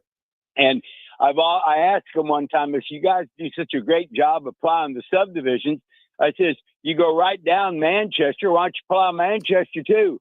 And because you got that little bit from Hanley Road, maybe to McKnight, okay? Right. And they go, oh, we can't. We'll get in trouble for doing that because, I don't know, they said it was either under the state or the county. I don't remember which. I think it might have been the state. But I thought it was so funny.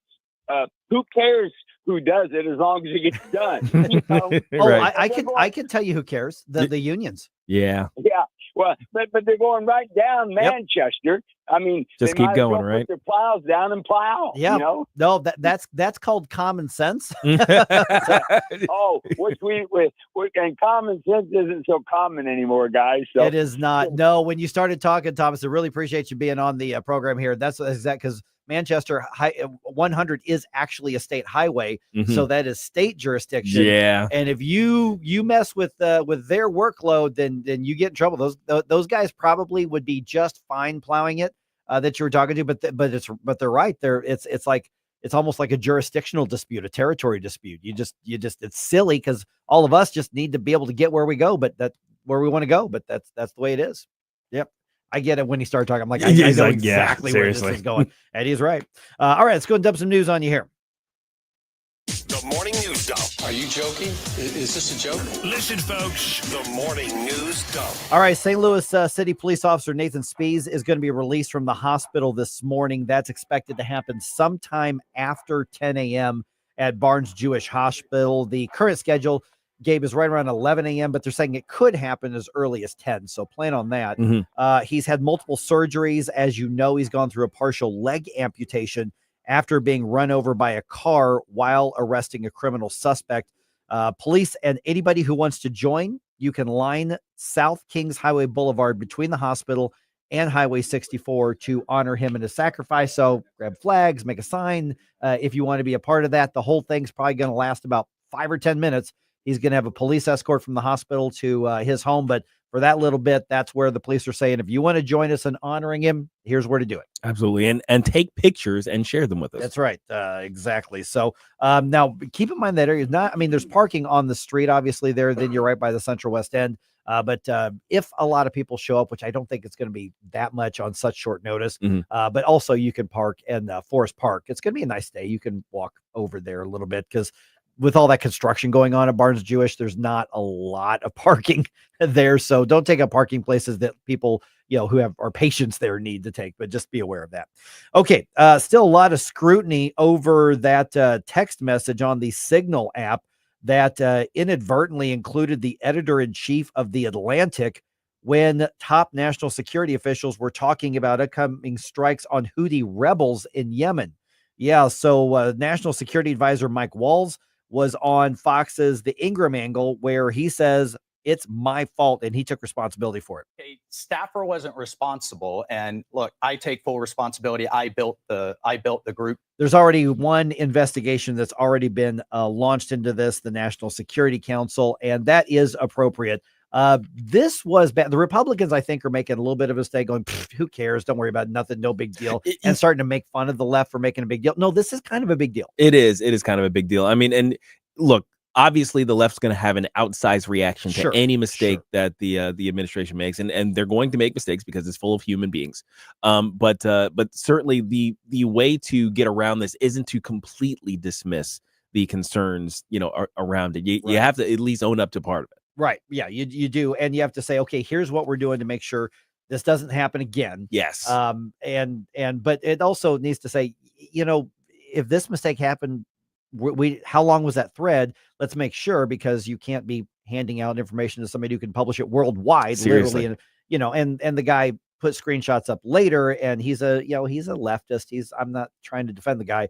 But I was thinking, what would happen if I ended up on a text thread or something like that? Yeah. From somebody. I mean, I know people in the United States Senate. I know people in the U.S. House. I know people who work in the administration. I mean, what happens if they meant to send it to Mike Walls and they actually clicked Mike Ferguson? Right. I mean, what would I do? Because, hey, you've got a gift from a media perspective. Now, I'd like to think that I would do the right thing and go, hey, Senator, just heads up, I don't think I'm supposed to be on this. Right. Yeah. Well, I'll say this. The fact that it happened to be one of the most adversarial journalists out there to this administration, I think that's probably the worst part of it. Because if it was a friend to the administration, they might have waited until like a half hour before the strike or something like that to be first, but not to possibly interfere with it. If it had gone to Hannity or something. Yeah, exactly. Yeah. All right. This is interesting. While Donald Trump is trying to eliminate a department from the cabinet, two Florida lawmakers, one Republican, one Democrat, are trying to promote what they call the FEMA Independence Act. And that is a piece of legislation that was intended to remove FEMA from the Department of Homeland Security and make it its own cabinet level department. Yeah, the short answer is no. Yeah, don't do it. That's where I am. And Congressman Byron Donalds, who I really like. Oh, I love him. I like Byron Donalds. He and Democratic Congressman Jared Moskowitz are teaming up for this. Moskowitz, was on the Will Cain show on Fox last night. The biggest reform we can make is to get it out of Homeland Security. It's no coincidence that last year, two agencies that had issues, FEMA and Secret Service, were both in Homeland. And so this is a way in which we can get FEMA refocused on response and coordination. If you want to make it its own agency or entity, I mean, it technically is right now. That's one thing, or restructure it. We don't need another cabinet level department. No, not at all. We need to stop this. The idea that, oh, well, if we make it cabinet level, then that makes it blah, blah, blah. You know what? No. There are some things that don't need to be at that level. No, we don't. I agree with Gabe on this here. All right. The countdown is on to what's, I said mediocre season earlier. Mm-hmm. Do we think are we that ambitious that it's going to be even mediocre? Yeah, I don't know. Like that we're going to 50%. Opening day is tomorrow at Busch Stadium. Twins are in town, and Sonny Gray is going to get the start for the Redbirds. All right, hockey. Blues are right in the middle of the wild card race, and they are red hot on their way too. Oh my goodness, are they ever? Blues get another win last night at Enterprise. They beat the Canadians 6-1, and again, all 6 goals scored by a different player. 6 different Blues scored those goals. They're spreading the love. Man, Jordan Binnington though, he's stingy. Yeah, he's not letting anything in that. No. 24 saves last night.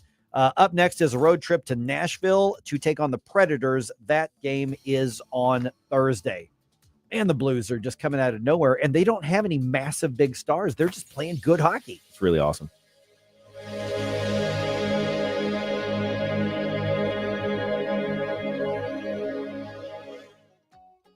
Hey folks, Tim Jones here with Eric from Newstetter's Fine Jewelers. Eric, Newstetter's not one of those giant, big, sterile, big box stores, is it? Nope. Newstetter's Fine Jewelry is a family-owned local tradition since the 60s. We're a full-service jeweler that does on-site repair as well as custom creations and one-of-a-kind pieces you will see nowhere else. We don't sell jewelry. We sit and listen to find out exactly what you truly desire in fine jewelry and give you an education so you'll fall in love with your piece for a lifetime. Don't let fine and fine jewelry confuse you. We have pieces starting at $100 that will keep your loved one happy for a lifetime and look like you spent thousands. We also have a wish list to ensure your loved one gets exactly what they want, and we're also bringing back a layaway program to make your life easier. Newstetter's is a true jeweler. I can personally attest to that. Newstetter's Fine Jewelers at wowdiamonds.com. That's Newstetter's Fine Jewelers, wowdiamonds.com. Hey, it's Vic. Are you worried about rising taxes? Well, you're not alone. With government spending outpacing revenue, many Americans fear a tax hike is on the horizon. But here's the good news. You have options. Chris Cooper of Serenity Wealth Management specializes in tax-efficient strategies for income planning, legacy, and growth. Chris knows your money will go to one of 3 places: the government, healthcare, or your family and charities. Shouldn't your loved ones come first? Don't let Uncle Sam be your biggest beneficiary. Take control of your financial future today. Visit SerenityNowTax.com for your free copy of Chris's book, The New Holistic Retirement. Serenity Wealth Management, because you deserve peace of mind in retirement. Request your free book today at SerenityNowTax.com. That's SerenityNowTax.com to get your free copy of The New Holistic Retirement. That's SerenityNowTax.com. Serenity Now! With Chris Cooper. HD3 Clayton, K270BW Bellefonte, KNBS Bowling Green. This is News Talk STL at 1019, 94.1, and always streaming at newstalkstl.com. Breaking news this hour at townhall.com. I'm Bob Agnew with Washington.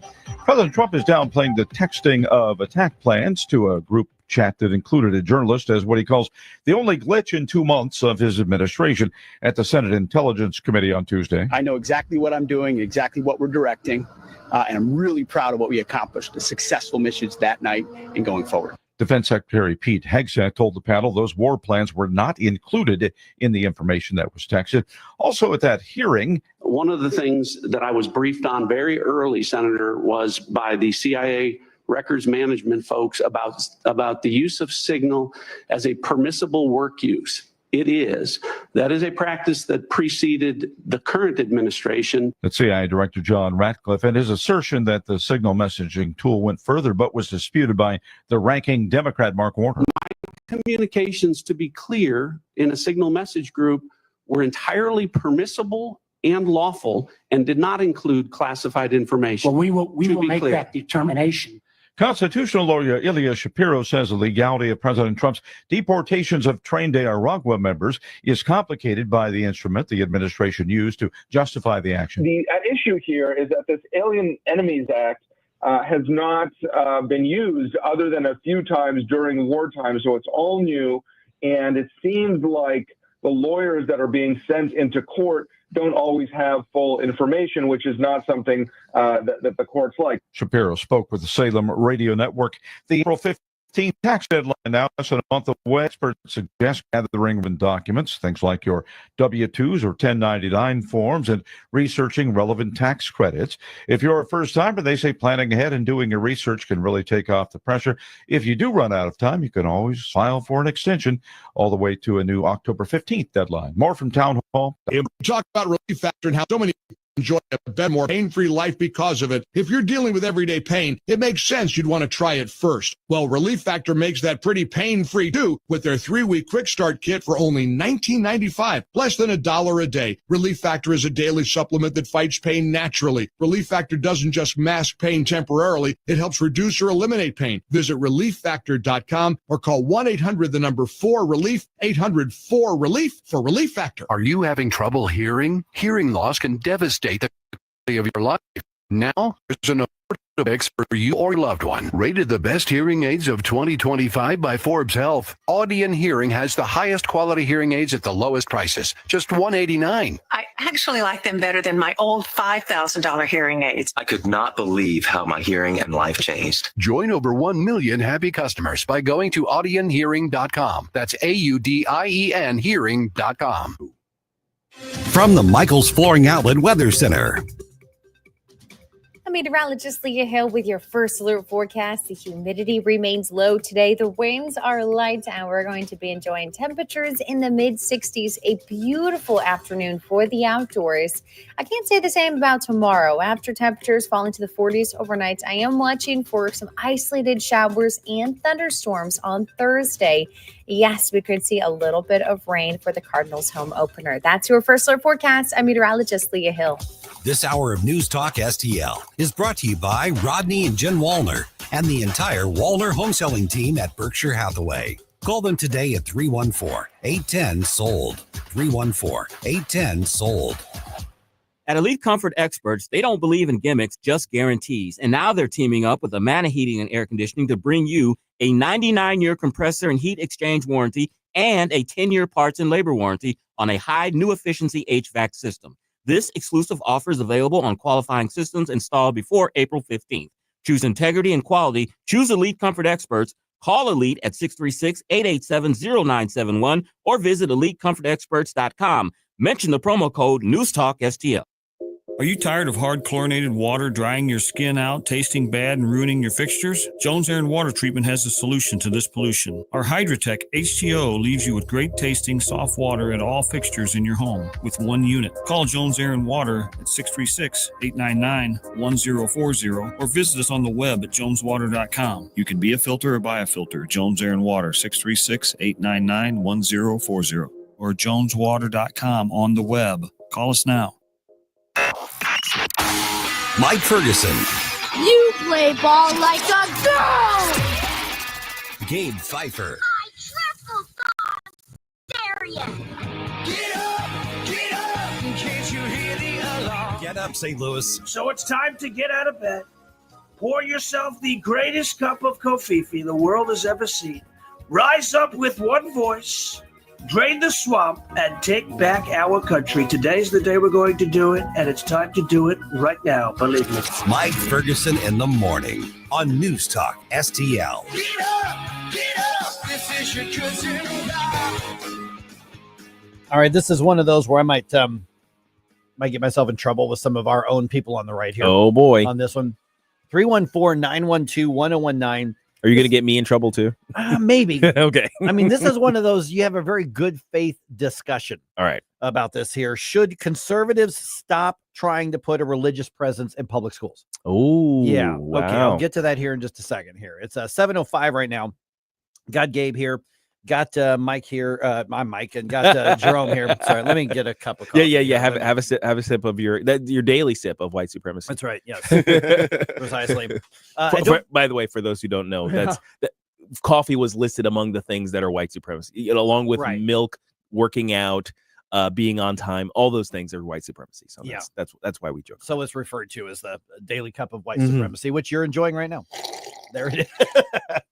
Delicious. All right. If you haven't already checked your Newstalk STL app, please do that. Make sure that you got the updated version on this so that you can be a part of the show. There are all kinds of ways to be involved in this show and every show, and also get the latest news as well. You can download and use the app and listen to us broadcasting for free. Don't have to register for anything. There are some features where you need to sign up for, but you can use that app absolutely free on that. Okay, so here's an interesting. You see these proposals a lot, and now there's one on the Missouri side here. State Senator Jamie Berger, who's from the Cape Girardeau area, kind of the Boot Hill area, has proposed a law that would require all Missouri public schools, which would include charter schools, because those are public schools, to display the 10 Commandments in the lobby of the schools and in all classrooms on a poster that is at least 11 by 14 inches high, tall, big. So if it passes, this would go into effect for the 2026 calendar year. And then you've also got, for instance, there was a proposal a while back in Missouri, and there's one now in Oklahoma that requires offering the teaching of Bible as an elective class, either for literature, for history, or for something like that. But let me start with this one right here, where the state senator says, and I actually don't know Jamie Berger, it's one of the few I haven't met, wants to require that to be displayed in the public schools. I will just say right up front, I think this is a terrible idea. Yeah, I think the problem is, as maybe good intentioned as it may well be, and at least and also right in that American jurisprudence was built on basically the sort of biblical Judeo-Christian understanding of the law. Yeah. Like we understand this. Like the 10 Commandments are like etched in stone in many places in Washington, D.C. So the great lawgiver was Moses. Moses, right, exactly. And his visage is also engraved in stone in Washington, D.C. So yes, we get that. And I understand the connections and I understand the importance thereof. But the problem is doing this in law is basically inviting a fight that we don't need. Because you're gonna have the people coming out, saying, okay, well, in order to protect under equal protection, all religious perspectives therefore must be presented. So I want the 12 commandments of Baphomet or whatever the heck. The Satanism, the pillars of Islam. The pillars of Islam, the 5 pillars of Islam. They have to be. Is there a difference? Is 5? About to get myself in trouble. All of those perspectives are now going to have to be displayed in schools, because like, well, this challenge here, the challenge to this law is going to come under religious grounds and equal protection, equal representation, essentially, the same way we have for any other thing.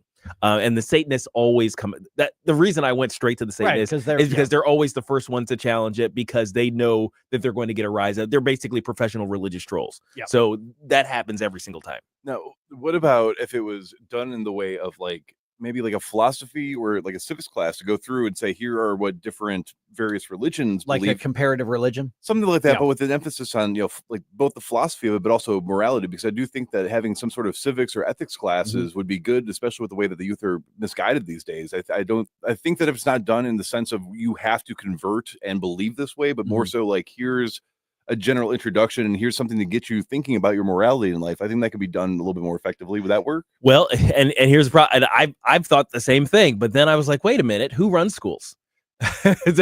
who are the people we're currently fighting? Because the morals and ethics that they hold, that they're trying to teach our kids, are so out of whack. And I was like, I wouldn't, and even if by law they had to teach the 10 Commandments, I wouldn't trust them to teach it.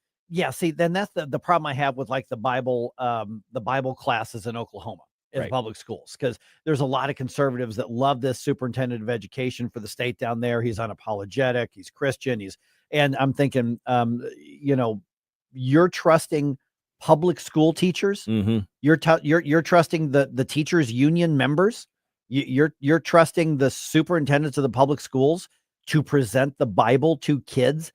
Do you honestly think they're going to do it in an honest way?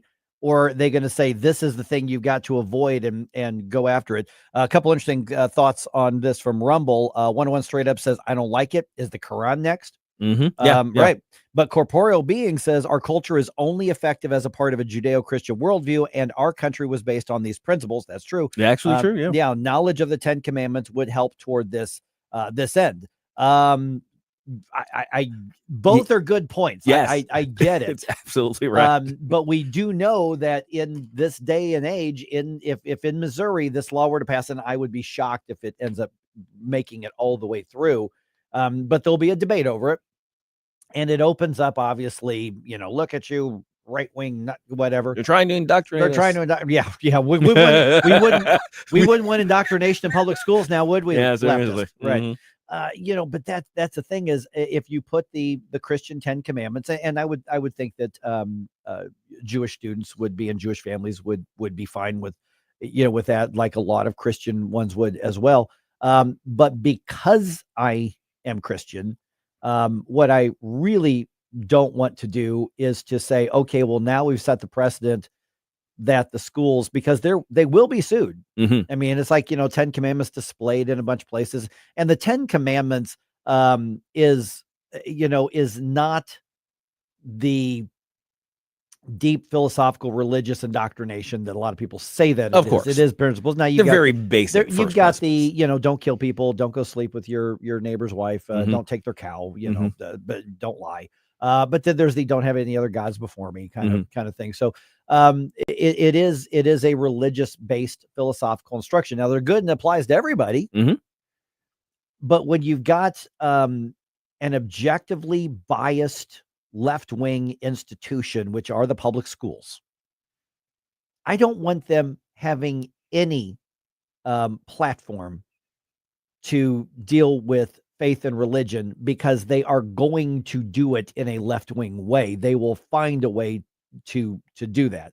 And also, if you put that up there, then at some point the lawsuits are gonna have go to either strike this down or say, well, then you have to allow every faith to have their principles and pillars. Now, again, Jerome, like you were saying too, if it's a comparative religion class, okay, I got no issue with that at all. I mean, a comparative religion class, if they have introductory philosophical classes, introduction to philosophy, something like that, you can't get away from religious texts when it comes to philosophical teaching. You just can't. I've got no issue with that. That's just being mature and understanding there are different ideas out there. Yeah, and I was trying to consider like taking a more secular approach to that sort of study, but then you would also potentially run into the issue of people that don't want, their specific faith being taught in a secular manner. They want somebody from the faith to represent it. So I think that's very good points. But ultimately, part of me wants to believe that this is more so a push to get people to, again, think more morally, to think more about how their actions have consequences and how to live, in a more meaningful way. But ultimately, I think you guys have convinced me the public schools are definitely not qualified to teach reading, let alone reading of a very complex philosophical doctrine. That's a good point. You can put this up in the classroom, but apparently about 74% of the students wouldn't be able to read it. So what good is it doing? Now, it identifies a really real problem, though, in that Western society has stopped teaching Western culture for a long time. And Western culture is built very largely on, biblical understandings. It's built largely on traditions, Greek philosophy, those types of ideas. They used to be inculcated into our children. I mean, you can say we indoctrinated our children, but you know what? There are some things that just simply need to be taught. I did my best to indoctrinate my children. Exactly. Yes. In my home. Yes, to present doctrine, things that they would not otherwise know or figure out on their own to your child is like, this is how you're supposed to live. Like we all have to indoctrinate our children. It's just become a bad word recently. But here's the thing. We used to do this. We used to have a Western culture built into our educational systems, but now the people who run our educational systems hate Western culture. Right. We used to call it Western Civ. Yeah, Western Civ. Yeah, exactly. I'm old enough to remember Western Civ. Yeah, Western Civ and home economics. Those things, both of those things have gone by the wayside. I'm also old enough to remember that's what the girls went to when we went to shop. Yeah, that's true. And then we had 1 week where we swapped. I literally lived in that at Camp Point Central High School in Illinois, where the boys went to shop and the girls went to home ec. I'm actually old enough to remember that era. Now, in my era, they had mixed them, so everybody gets both. So I learned how to sew in home ec. Yeah. I already knew how to cook. That's because I lived in a house full of people. And it's Yeah. like, if you want to eat, you kind of have to cook for yourself. Oh man, but yeah, see, that's the thing is, do I think that he's probably got good intent, or, or Senator Jamie Berger? I don't remember this mayor, male or female. Senator Berger has got good intentions. I think deep down, probably. Oh yeah. But I just think it's a really, really bad idea, and the opposition to it probably ought to come more quietly from our side to go, hey, think of the unintended consequences here. You know, if the public schools were what they were back in the 50s or 40s, sure, maybe we could we could do that, because they would tisk you if they didn't see a church on Sunday too. That's not how it works. That's not the word. And like you said, immediately the Church of Satan jumps in, the local mosque is, and then becomes a free-for-all, and then the basic morals, Judeo-Christian philosophy that we founded, and was the basis of this culture, that gets drowned out anyway. Yeah. I mean, the problem has been identified properly, lack of Western culture teaching. The solution is the Bible. It's like, I believe that, but how do we get that in? How do we implement it? That's where the rub is. Right. And I haven't seen a good idea yet. I don't even have a good idea. I don't think public schools are not going to be the solution. Yeah. Public schools certainly, are a big part of the problem. That's true. Yeah. So there it is. All right. Just ahead here. Jasmine Crockett all over the news now. Did you know that she's got a big connection to St. Louis? Speaking of somebody who has no connection to public schools. Yeah, that's right. I'm just saying. Oh yeah. We'll explain what that means at 7:20.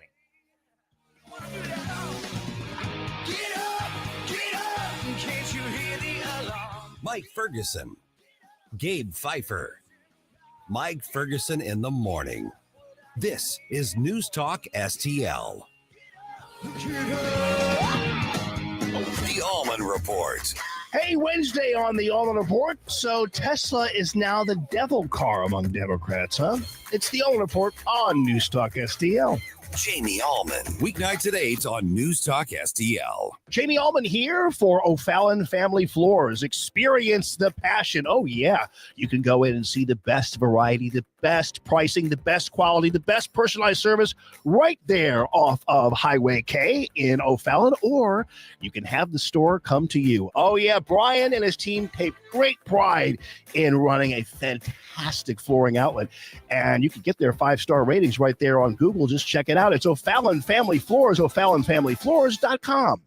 Hi, it's Ken Williams, and my favorite Capriati sandwich is the Capistrami. You've got hot pastrami, melty Swiss cheese, crunchy coleslaw, and zesty Russian dressing. What else do you need? I love Capriati's, and you will too. On Manchester at McKnight in Rock Hill.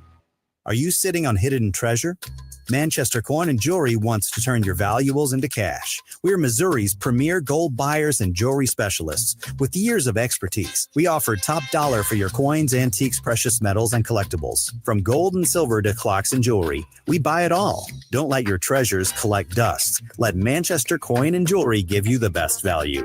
Visit online at buyingvaluables.net or come see him today at 141 in Manchester and tell him News Talk STL sent you. Wesley Financial Group is not a law firm. Are you a victim of the timeshare trap and think there's no way out? I'm Chuck McDowell, founder of Wesley Financial Group, the original timeshare cancellation expert. And I'm here to tell you that there is a way out. All you need to do is give my office a call. I will send you a timeshare exit information kit absolutely free, explaining how the timeshare industry works and your options for cancellation. Call Wesley now for your free info kit. Call 800-335-2299. That's 800-335-2299. During tax season, your personal info travels to a lot of places you can't control. Between payroll, your home office, your tax preparer, and the IRS, if your W-2 gets exposed, that's just the ticket for identity thieves.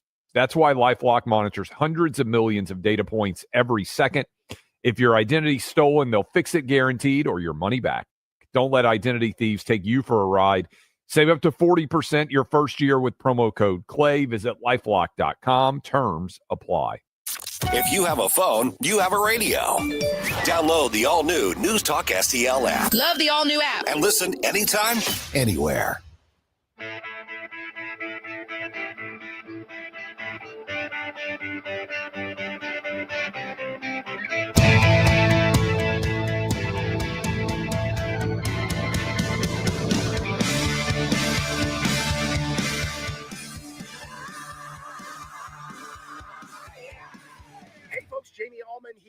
waiting for you for the 3 Martini Lunch, the Common Sense Radio, the Allman Report on News Talk STL. Now back to Mike Ferguson in the morning.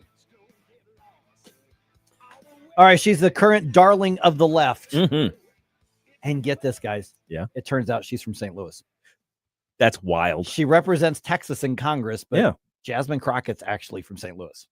She's a St. Now, Louis this girl. isn't what I'm not doing that St. Louis thing where it's like anybody who has who has driven through St. Louis. We're like, hey, they're from St. That's ours. That's go, yeah, they're go ours. give them a star on Del Mar.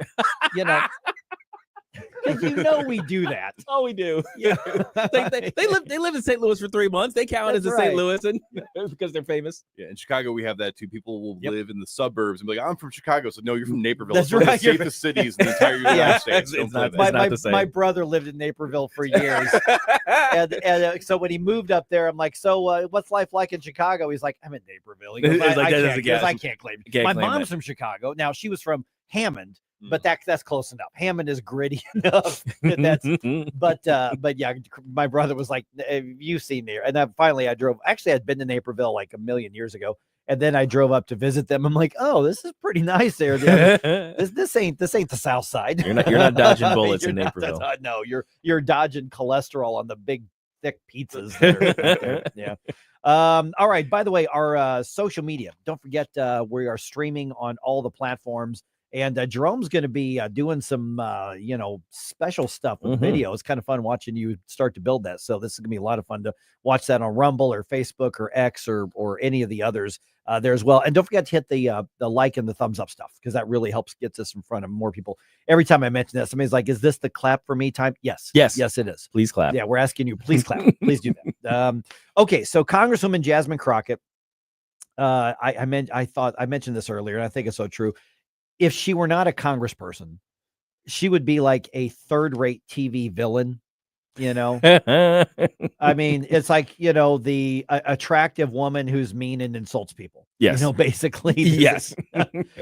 She runs the evil corporation that's trying to create, I don't know, something out of slime. Right. Create, doing it all with like 4-year-olds who are manning the manufacturing stations. So a Disney villain. Right. Yeah. A Disney straight to TV movie villain. So she is a fraud. But I'm going to prove that here in a second. But the St. Louis connection is really deep. She was born in St. Louis.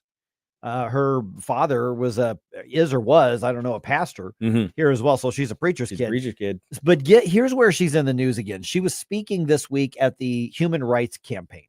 Those are the equal people, right? The equal sign people. Yeah, they're the LGBT activists who are not the cartoon characters, right? So this is not the rainbow flag. This is the like dark blue and deep gold equal sign thing. So they're the big money, really insiders, influential, gay rights group. So she's speaking and she decides to make fun of Texas Governor Greg Abbott. Because we in these hot ass Texas streets, honey. Y'all know we got Governor Hot Wheels down there. Come on now. And the only thing hot about him is that he is a hot ass mess, honey. Okay, so clearly, she grew up, obviously, in North City or North County. Yeah, right? obviously. Yeah. She went to MICDS. She had like the most exclusive private school educations. Yeah. From parents who clearly wanted her really well equipped to succeed in life. Then she went to college at College Preparatory Academy as well. She went on to Rhodes College. This is not somebody from the streets. Okay. Yeah, seriously. I have more street cred personally. Yeah. I have more street cred than she does. So we just heard that clip. The End Wokeness Twitter account, X account, they grabbed an interview that she did. I'm assuming this is from her first campaign. She's now been elected and reelected. But this is part of an interview that she did while running for Congress. And here's or right around that time. I don't have an exact date. But notice there's a little bit different before she became the national influencer figure on the left. No one could have told me that when I went down to Austin, now it looks like a little bit over a year ago, that I would be running for Congress. It's just not what my plan was. But what I've always decided is that I would step up when there was a need. So while there were no really policy things there, the bottom line is she knows how to speak with proper grammar. Yeah, I mean that $30,000 a year tuition over at MICDS, it paid off in her ability to speak. Yeah. But She's apparently, got a law degree. Yeah, exactly. Or So- she pursued it. I think she finished it. Yeah. So, but apparently, you got to set that aside when you're trying to grab the faux street cred that you get when you speak a certain way. Well, and that's the thing. Okay, the speak a certain way, and that's the thing is a lot of people in conservative media, especially us white guys, we want to tiptoe around this. And Don't just so just kick it down. Right. That's fine. I mean, that's the thing though, is that she's getting criticized. I'm trying to remember there's some black commentators, conservative commentators, Oh, yeah. who are calling this out, going, one guy said, every time you open your mouth, you set us, meaning black people, back. He said like 1,000 steps or something like that. I don't know if it's that brutal, but they're calling him out saying, you're hurting us, not from the policy perspective, but just from acting like that. A Now, cultural perspective. I'm not supposed to say that as a white guy. So black person in the room. Yeah, she's setting us back. Okay. I won't say like 100 years or anything like that, but certainly. Yeah, we're gonna still let you vote. But yeah, exactly. We're still allowed. But here's the thing that at least my dad was fighting for. My dad having been born and grew up in segregated North Carolina. Okay, the idea was that you were supposed to be not just as good as your white counterparts, but better. You were supposed to speak better. You were supposed to, show proper elocution. You were supposed to use vocabulary that they might even have trouble with. The idea being that you had something to prove, and that in doing so, you make sure that you have proven to everybody that you have achieved your position in society and culture, in your profession, honestly, that you did so through fully from merit. Now we've gotten past the time where you have to be better than. Conceivably, we had gotten to a pretty, relatively speaking, merit-based society for a little while there. I would say in like the 90s, maybe the early 2000s, and you look at a black person in a position of authority and say, okay, well they actually got there because they're smart, because they're capable, and nobody questioned Colin Powell. Nobody questioned. Nobody questioned Condoleezza Rice. My goodness. So DEI comes along, and now it's like, now we got questions, and then you make it worse when you dumb down your language in order to acquire some sort of weird street cred that seems to only exist online.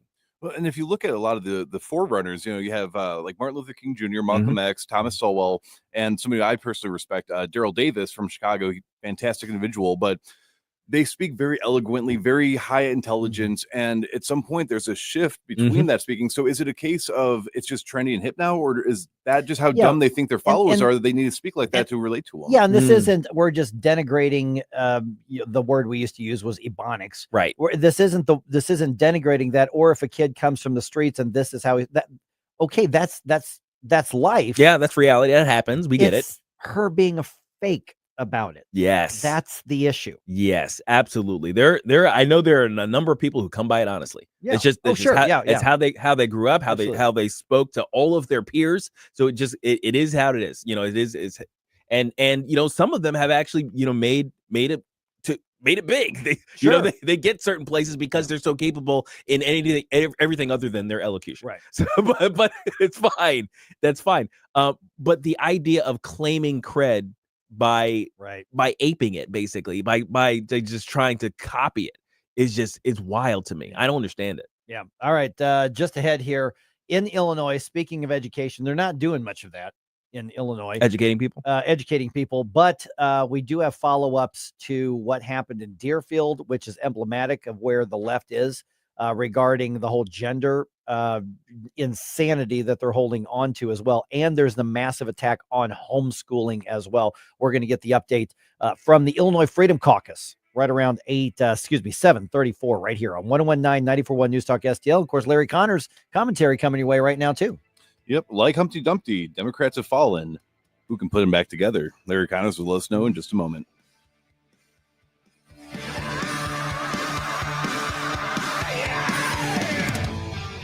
From the Michaels Flooring Outlet Weather Center. A meteorologist Leah Hill with your first alert forecast. The humidity remains low today. The winds are light, and we're going to be enjoying temperatures in the mid-60s. A beautiful afternoon for the outdoors.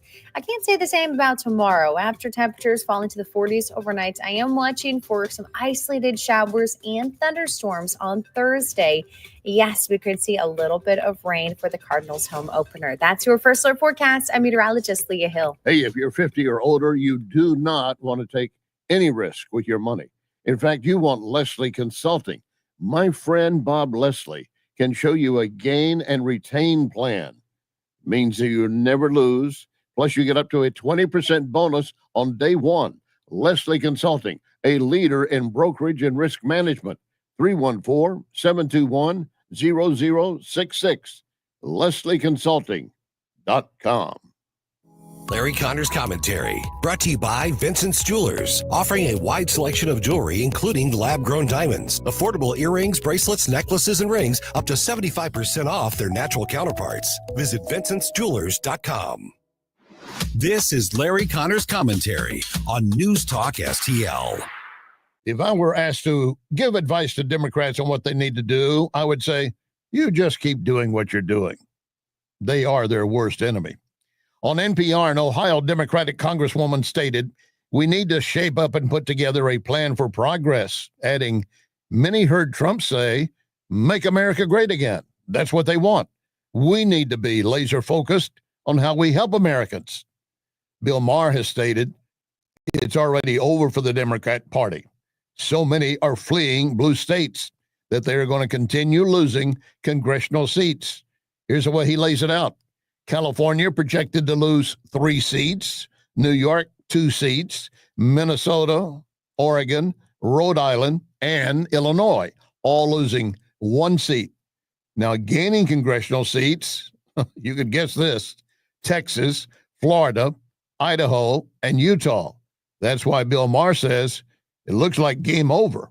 And then you have the character or lack of character of some Democrats, like Jasmine Crockett, mocking Texas Governor Abbott, who's paralyzed from the waist down, relies on a wheelchair. She thought it'd be funny to call him Hot Wheels. That'll get you votes. Get more Larry Connors on Larry Connors USA. Tonight at 6 on News Talk STL. I can tell you how to get a free quick quiz to see how artificial intelligence can boost your company's potential. You go to priglobal.ai, priglobal.ai. St. Louis Business Magazine listing PRI as one of the leading IT companies, and PRI has its own AI lab to develop what your business needs. priglobal.ai, priglobal.ai. Jewels on Hampton and St. Louis Hills is paying some of the highest prices on gold, silver, diamonds, semi-precious colored stones, coins, flatware, and fine watches on site. Jewels on Hampton is a premier jeweler featuring Alvanza's jewel art designs with an exquisite selection of diamonds, semi-precious stone jewelry, and vintage watches. Their expert design team can restyle your jewelry to today's contemporary style. They also do jewelry and watch repair. Need extra cash? Jewels on Hampton is paying some of the highest prices on gold, silver, diamonds, semi-precious colored stones, coins, flatware, and fine watches. Bring in your collectibles and clocks and sports memorabilia and figurines too. Jewels on Hampton, 4506 Hampton, just 3 blocks south of Chippewa, and jewelsonhampton.com. Call them at 314-752-5000, 314-752-5000, and jewelsonhampton.com. Jewels on Hampton. So many ways to listen to News Talk STL. Enable our Alexa skill. Hello. Hey, Alexa, Yes, I'm listening. play News Talk STL. Welcome to News Talk STL, conservative talk radio for St. Louis.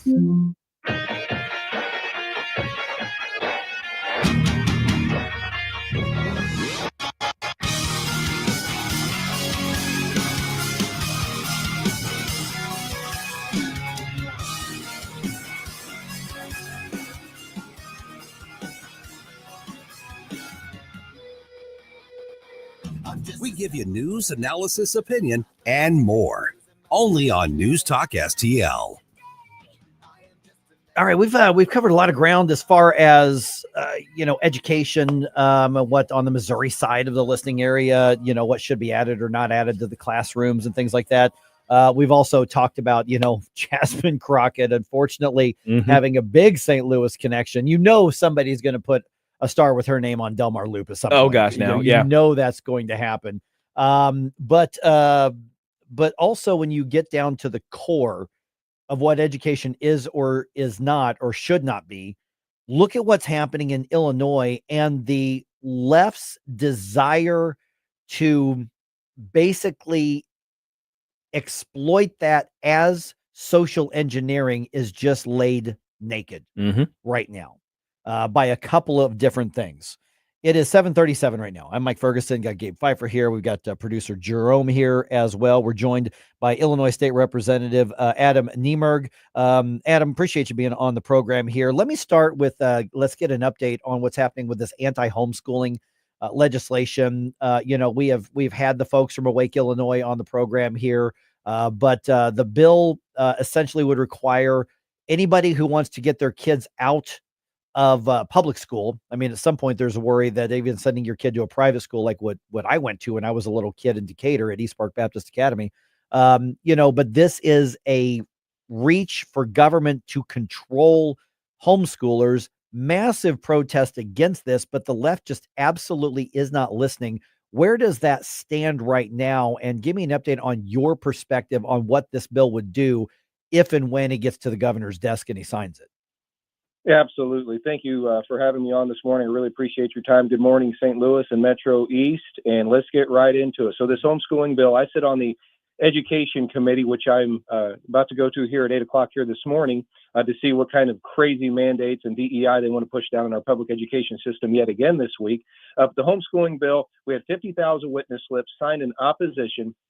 We had thousands of people. This was an 8 a.m. committee meeting last Wednesday. We had thousands of homeschool families in the Capitol. They put us in basically the smallest committee room. We had it completely packed, and yet they ignore the will of the people, the folks that are opposed to this piece of legislation. So what it does is it makes it to where if you decide to pull your child out of a failing public school, and more parents are doing this now more than ever, especially from COVID, all the mandates, the DEI mandates, the radical sex education they're putting down in curriculum in our public school districts. So now more than ever, folks are wanting to pull their children out of these, especially Chicago public schools, out of these failing public schools, and especially also since they killed the Invest in Kids Act, which was the only form of any type of school choice we had in the state of Illinois. But what they want these folks to do is fill out a form, gives all of their private information. They supply that to the regional office of education in everybody's region. Now, these regional office of education, these folks are elected, so we need to hold them accountable. But they then take that information, they store that information, and then Illinois State Board of Education can have access to that information. Furthermore, the ROE may come into your home to review your education curriculum. Folks, you all know where this is going. ISB has their education curriculum to make sure that it ties into state standards, their state standards.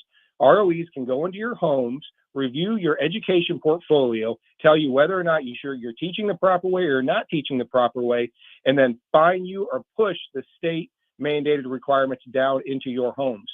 Furthermore, it makes it to where private and parochial schools, and this is where I think the bill is going to be deemed unconstitutional. It does the same thing to private schools. So if you're in a private Catholic school, you must supply all of your private information as a violation of your religious freedom to the public school system. So we're going to see where this bill goes in the House. I'm hearing rumors that the Senate doesn't want to have anything to do with it, but we will see where it goes from there. Because aren't some of those state standards in Illinois right now on the books, including pushing and promoting LGBT history and different racial types of histories and what we would now call, kind of DEI sort of education? I mean, those are part of the state standards. And so if they're literally coming into your home or coming into the private schools, the parochial schools, those are some of the things they could be checking for, right? That is absolutely correct. So I have Illinois State Board of Education on the record with exactly what their curriculum is and what the standards are. And obviously, Illinois State Board of Education has rulemaking ability. Okay, so they listed out those standards and they seem rather innocuous. I made them list them out twice.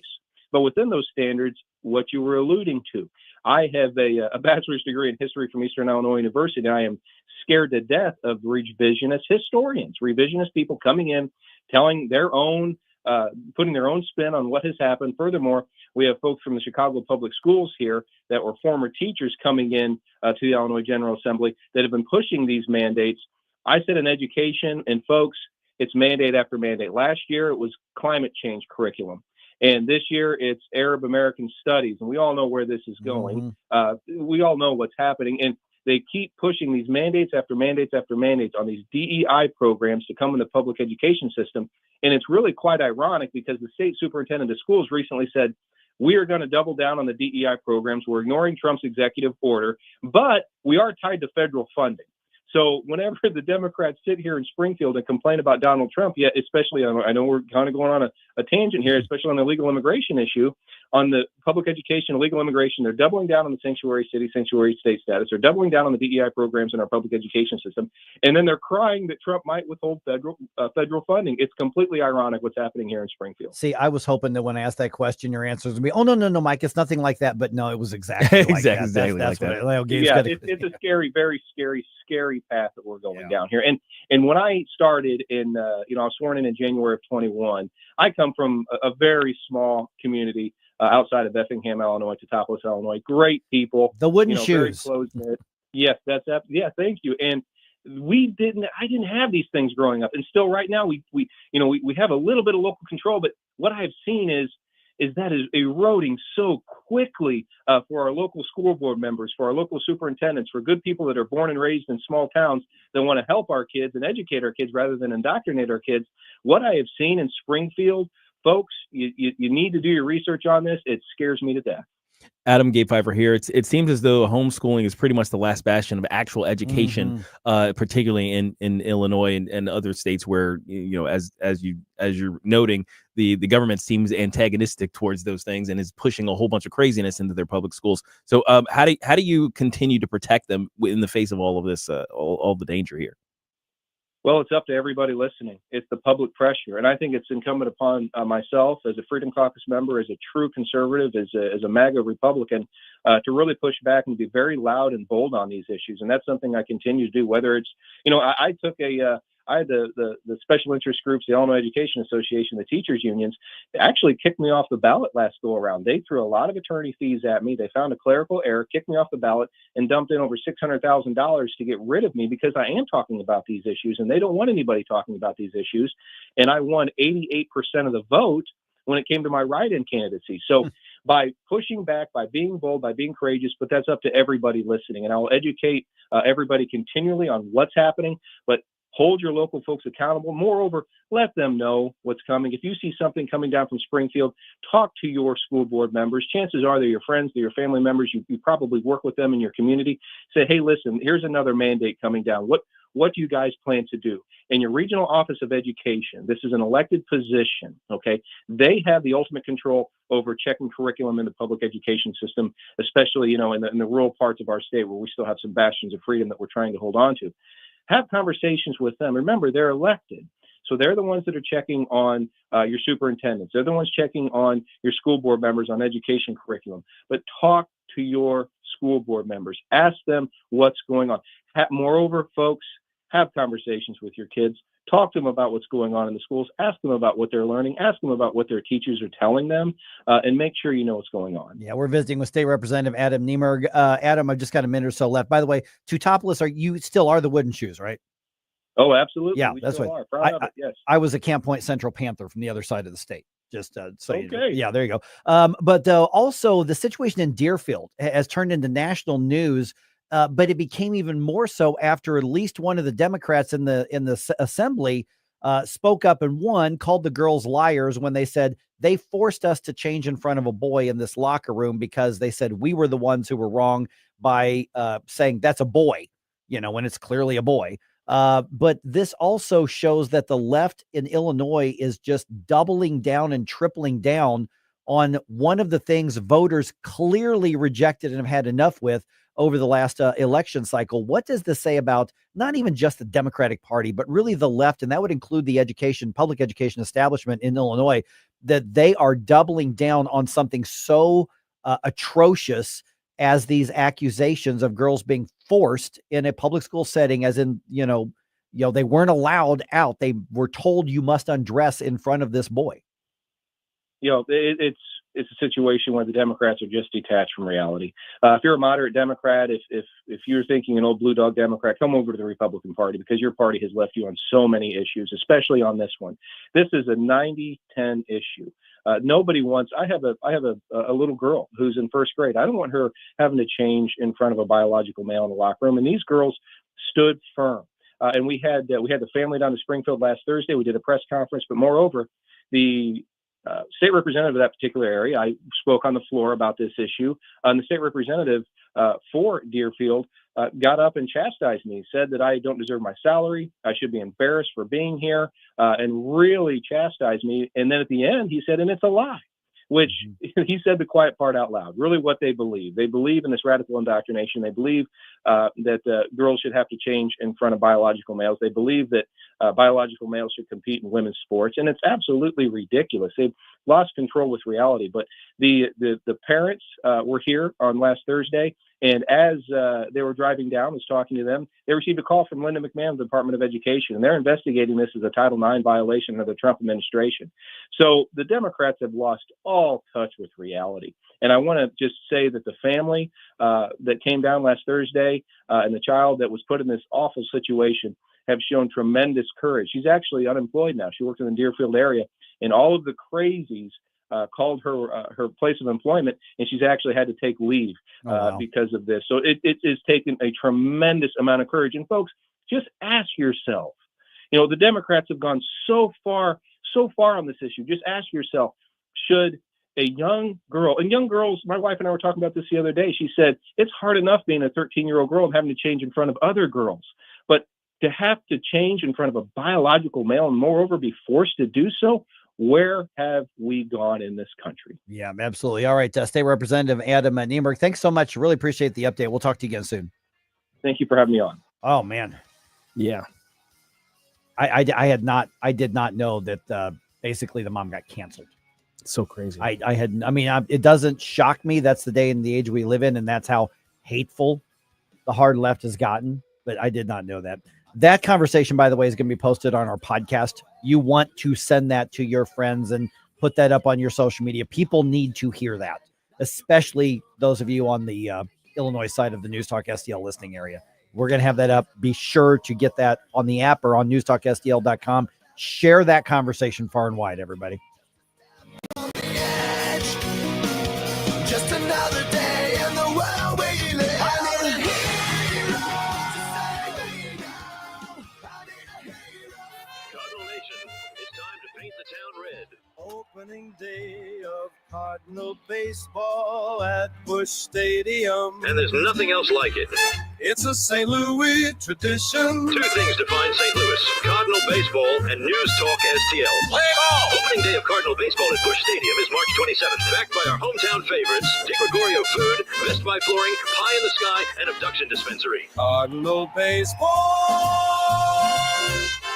Nate Lucas here for the Village Bar in the heart of Des Peres. Since 1948, the Village Bar has been the go-to destination for delicious food, cold drinks, and unbeatable atmosphere. Savor their famous wings, burgers, and onion rings, or grab a drink from their fully stocked bar. Catch all the big games and enjoy the company of their friendly staff. Plus, don't miss the 1879 Distillery, a one-of-a-kind experience right next door. The Village Bar offers the best value in town. Find the Village Bar on Facebook and come experience where history meets great times. You'll be glad you did. The Vic Porcelli Show. This is the actual precedent set why Bernie Sanders cannot have a 32-hour work week. The Department of Labor wishes to report that the workers of Fredonia are demanding shorter hours. Very well, we'll give them shorter hours. We'll start by cutting their lunch hour to 20 minutes. Where's Fredonia? Oh, it's right. Oh, here we go. It's on the southern part of Gooberstan. Yeah. And of course, Rufus T. Firefly was the leader of Fredonia. Vic Porcelli, weekday mornings at 9 on News Talk STL. Hey, News Talk STL listeners. This is Levi, CEO of Reach Reproductive Health. There was a huge gap left when the biggest pregnancy center in St. Louis had to close their doors right after Amendment 3. But by God's grace and power, Reach has been able to step into that space. We have acquired Thrive centers and are continuing operations in greater St. Louis. I have a request for you. Would you pray and consider getting to know Reach more? We are here to see babies saved and families transformed by the power of Christ. Get to know us on our Reach community website, outreachforlife.org. That's outreachforlife.org.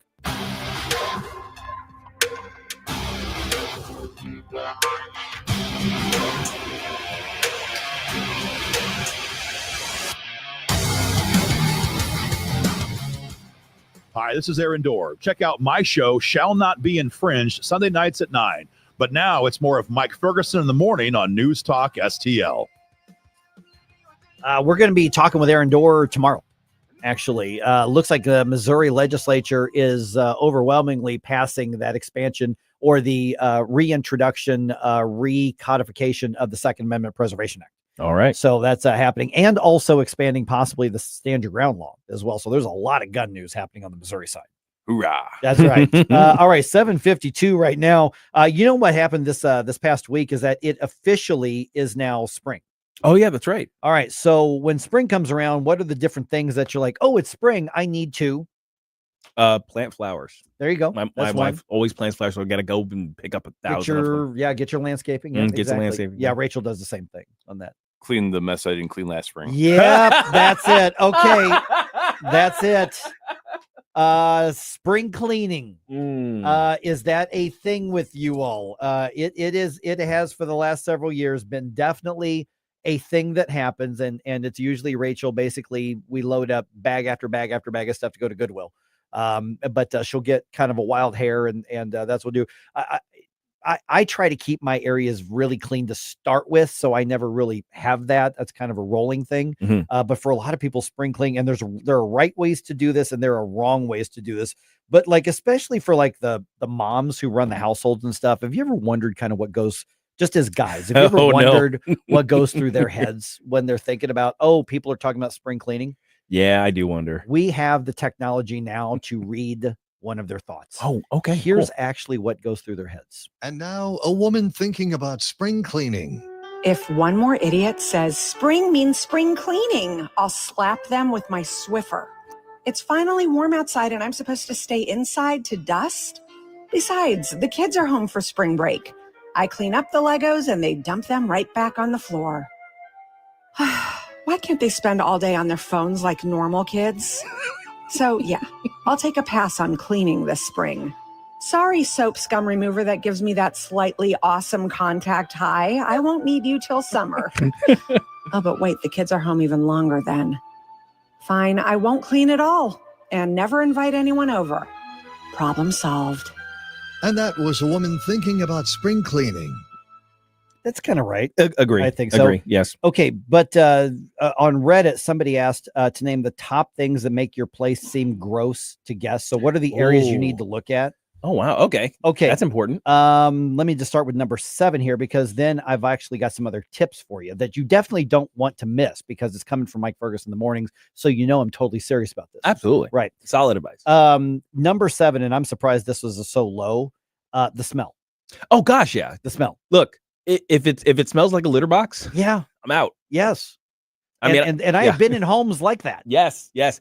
Especially if it's like that, like ammonia type litter box smell, which means you just don't clean the box. Yeah. And it's very easy for you to go nose blind to it. So the first time you catch it, that'll pretty much be the last time you'll catch it.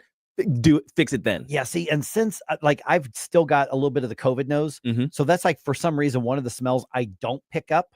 So it's incumbent on me to like continue to do it when I'm around. But also like the trash and stuff. Yeah. Be really careful of that. The floors. People look at your floors like crumbs and stuff like that. Oh yeah. It says dust. I hate the one household chore I just can't stand is dusting.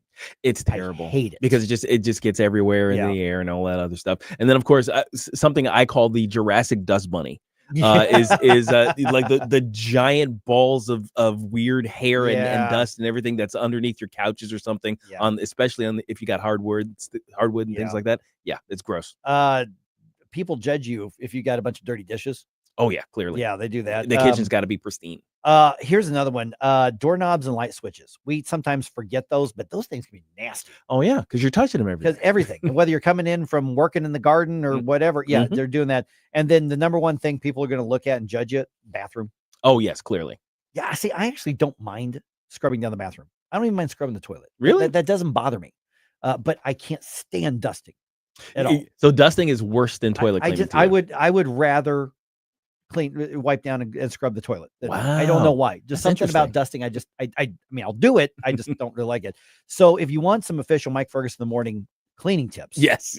The best way to clean the blinds, for instance, is with actually a rag. The worst way is with your tongue. Don't do that. I'm just here to help. Okay. All right. Noted. Right. Noted. It turns out that using a lemon can help remove difficult stains like coffee stains. Oh, turns out. Yes, citrus is good. And also the citrus can help with like smells like Post Malone. Right. If you actually clear out and like use like a soft toothbrush or even rinse out your vacuum's cleaner, it'll get stronger and it might suck as much as that new Snow White movie. That's solid. That's solid suckage right there. I'm telling you, I'm just right there. Goodwill. That's a good place to drop off the things that you don't like or don't want anymore or can't use anymore, provided they're in decent shape. Don't give them your trash. Yeah, don't give them trash. So you can take the things you no longer want, like clothes and dishes, or maybe even that middle kid who eats with his mouth open all the time. There's something wrong with that boy. Yeah. So Goodwill may take him here. Okay. Don't even bother cleaning your microwave. Just wrap it in crime scene tape and just be done with Get a new one. Buy a new one. They're $50.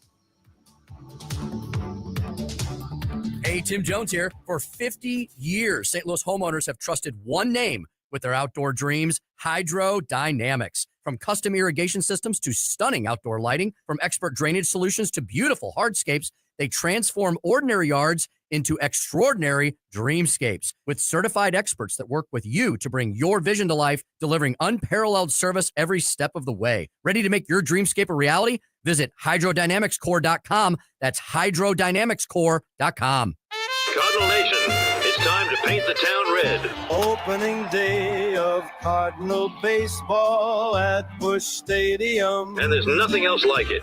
It's a St. Louis tradition. Two things define St. Louis: Cardinal baseball and News Talk STL. Play ball! Opening day of Cardinal baseball at Busch Stadium is March 27th. Backed by our hometown favorites, Dick Gregorio Food, Best Buy Flooring, Pie in the Sky, and Abduction Dispensary. Cardinal baseball.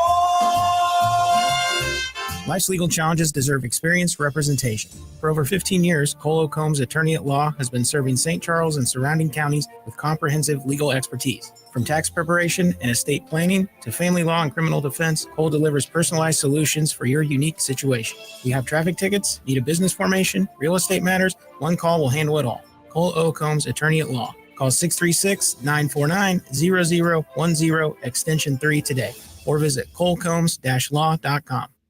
Why leave your company's story to chance? In today's digital world, video content isn't just an option. It's essential for your success. At Blue Ocean Media Group, we've spent decades crafting compelling visual stories for businesses just like yours. From concept to completion, our award-winning team transforms your vision into powerful video content that connects with your audience and drives results. Don't trust your brand to amateurs. Partner with Blue Ocean Media Group. Visit blueoceanmediagroup.com today, and let's bring your story to life. KLGY HD3 Clayton, K270BW Bellefonte, KNBS Bowling Green. This is News Talk STL at 1019, 94.1, and always streaming at News Talk STL. Breaking news this hour at townhall.com. I'm Bob Agnew at Washington.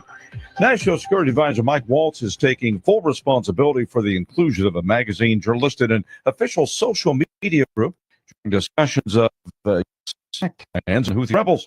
The White House says it is moving forward despite criticism still coming from Capitol Hill Democrats. President Trump says the chat did not include any classified information. The main thing was nothing happened. The attack was totally successful. The president told NBC News it was a glitch, but not a serious one.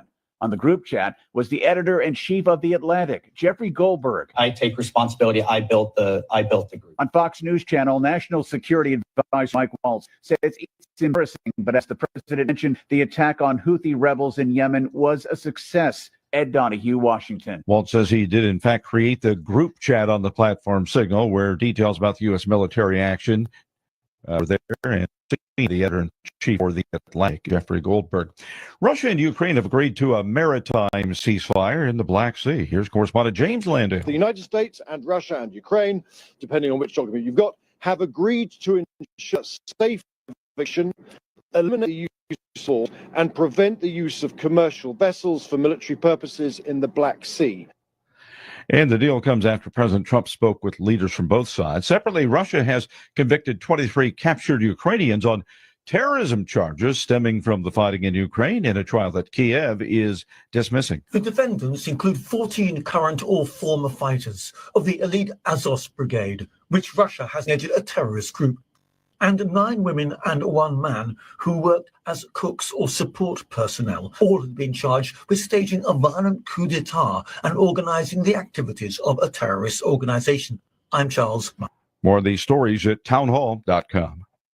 You heard me talk about Relief Factor and how so many people enjoy a better, more pain-free life because of it. If you're dealing with everyday pain, it makes sense you'd want to try it first. Well, Relief Factor makes that pretty pain-free too with their 3-week quick start kit for only $19.95, less than $1 a day. Relief Factor is a daily supplement that fights pain naturally. Relief Factor doesn't just mask pain temporarily, it helps reduce or eliminate pain. Visit relieffactor.com or call 1-800-4RELIEF, 800-4RELIEF for Relief Factor. With Progressive, renters can save on protection for the things that make your place yours, even things that don't make sense to everyone. People always wonder why I don't get rid of my guitar since I never play. But it's like, what if I actually end up taking lessons? Sure, I've had it for 8 years, but if I get rid of it, then what will my New Year's resolution be next January? Exactly. So bundle your renters in auto and save with Progressive and protect the things that make sense to you.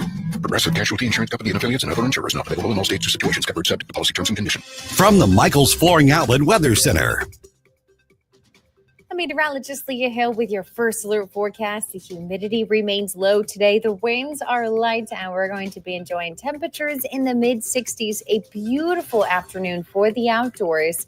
I can't say the same about tomorrow. After temperatures fall into the 40s overnight, I am watching for some isolated showers and thunderstorms on Thursday. Yes, we could see a little bit of rain for the Cardinals home opener. That's your first alert forecast. I'm meteorologist Leah Hill. This hour of News Talk STL is brought to you by Stifel, serving investors for over 130 years. Contact your Stifel financial advisor at stifel.com. That's STIFEL.com. Tim Jones here with Eric from Newstetter's Fine Jewelers. Eric, we often talk about the Newstetter's difference that folks feel right when they walk into the front door of the store. Newstetter's Fine Jewelry is truly where honesty and integrity meet. We're all about quality at a fair price. Our goal is to guarantee that the gift you give will be loved for a lifetime. Come in and meet our professional staff that will put your needs above all else. Experience that fantastic Newstetter's difference today at wowdiamonds.com. Newstetter's Fine Jewelers, wowdiamonds.com. Hey, want to amaze your friends when they visit? They'll be impressed when they see your custom-made draperies, blinds, or shutters. Michael Proctor will personally help you select the correct colors to truly showcase your home. Then he will actually design, personally install everything.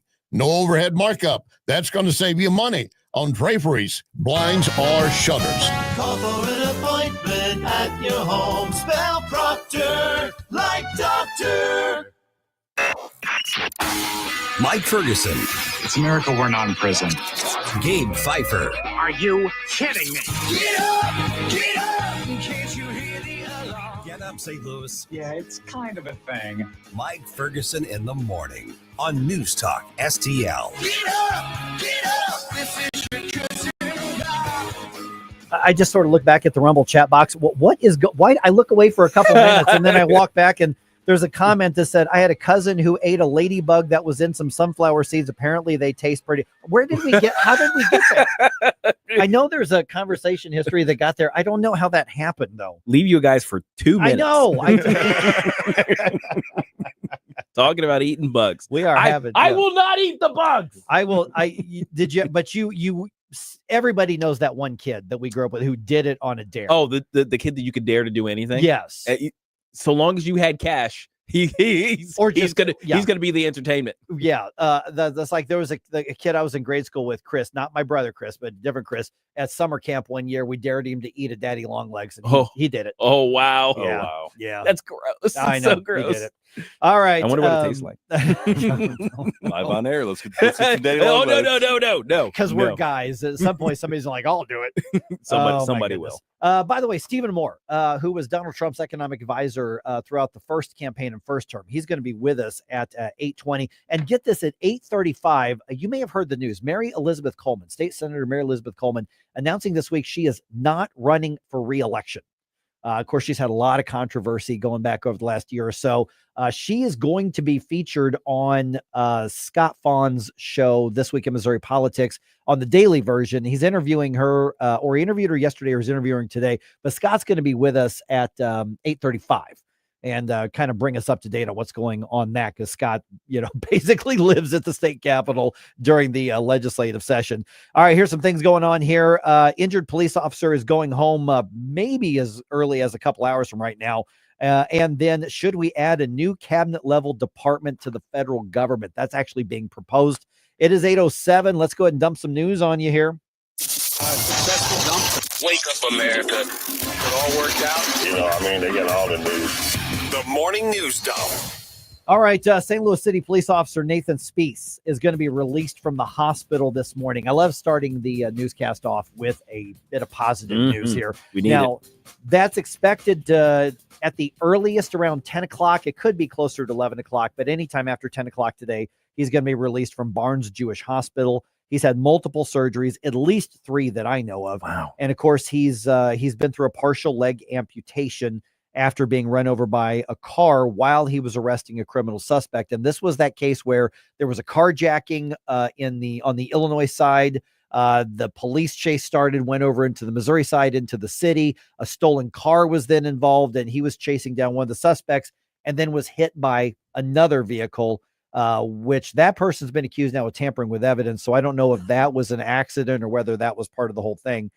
Police said anybody who wants to join them can join them in lining South Kings Highway Boulevard between the hospital and 64 Highway to honor Officer Spees and his sacrifice, and basically give him well wishes as he goes home. He's going to have a police escort, so this is not a big procession. But if you want to get there, between 9:45 and 10:30 or something like that, at some point he's going to be released, and you can have your signs or your flags, and you can wish him well as he heads home. Let's get a decent turnout. I mean, we know it's short notice. We know it's kind of middle of the day, but I think these guys deserve that kind of welcome back. When they come back. And this is somebody who returned back to the force when he didn't have to. Yeah, seriously. He got shot earlier in 6 years, and this guy's been wounded badly twice. In the line of duty. And he came back after the first one. So this isn't a political thing. This is a guy who put his life on the line, damn near paid the price for it. And now I think at the least we could do is wish him well as he goes back home to finish his recovery. Absolutely. Yeah. All right. Still a lot of controversy over the entire Signal app text chain that accidentally included the editor-in-chief of The Atlantic on it this past week. And of course, he was given a heads up on some military strikes against Houthi rebels in Yemen. National Security Advisor Mike Waltz was on the Ingram Angle on Fox, and he says, you know whose fault this is? He said, it's mine. Oh boy. Staffer wasn't responsible, and look, I take full responsibility. I built the group.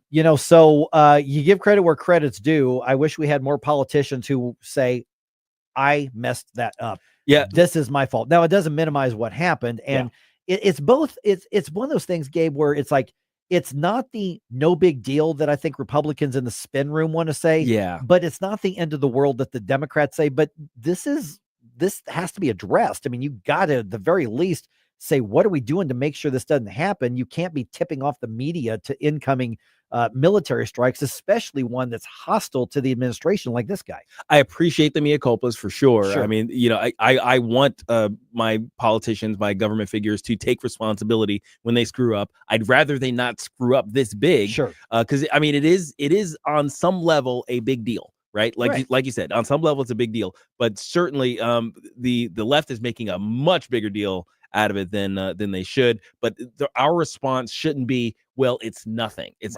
not nothing for sure. The National Security Council is investigating, which they should, and what they're going to find is that he fat fingered something, or it was a human error. Right. I do believe the administration when they say there were no top level national security secrets that were put out there. So Sure. there's that, but still, it's somewhere in between the Republicans and Democrats on this. Not the end of the world, but not nothing. Right.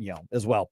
All right. Secretary of Defense Pete Hegseth visited Hawaii on the first leg of a trip around the Indo-Pacific, where he is basically observing troops train as he talks to the leaders in those areas about increasing security in the region. The defense secretary giving his assessment of the department after getting rid of the DEI initiatives, saying that the military is, in his words, getting back to basics. My assessment is the DOD will be merit-based and colorblind. You will be judged based on how good you are at your job. Full stop.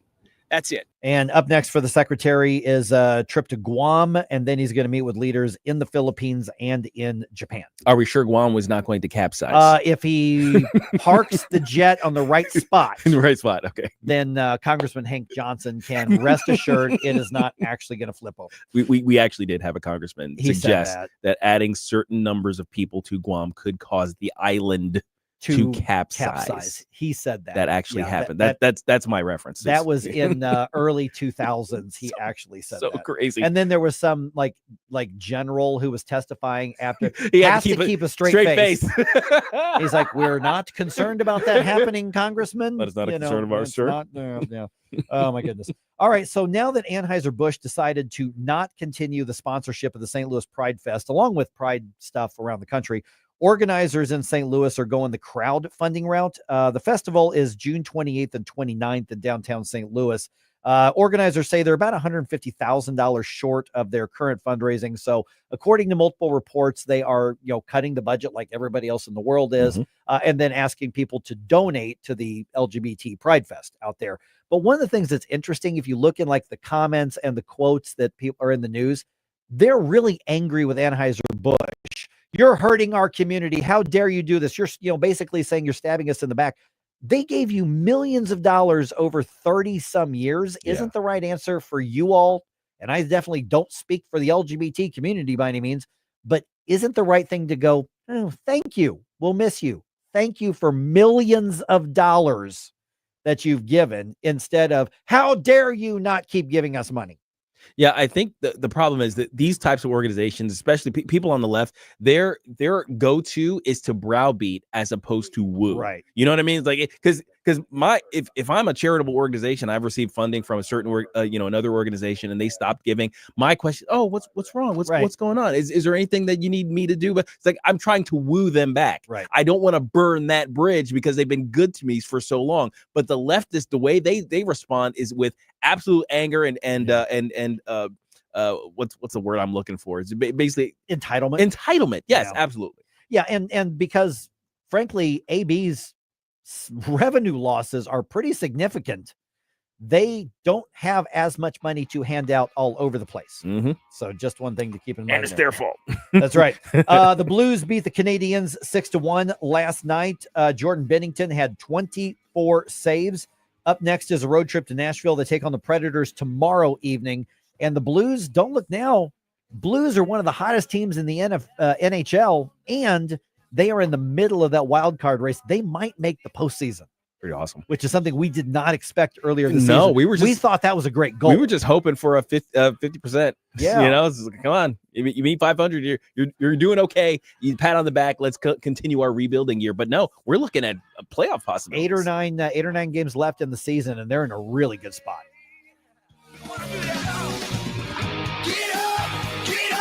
Can't you hear the alarm? Have you been injured in an accident? You need a personal injury law firm that wins. Onder wins. For over 100 years, we've been fighting and winning for St. Louis. $5 billion in negotiated settlements? We've got it. $300 million in verdicts? Done. Voted best law firm by STL Today 2 years in a row. Onder wins all the time. Car accident, trucking accident, workplace injury. No matter the case, let Onder win for you.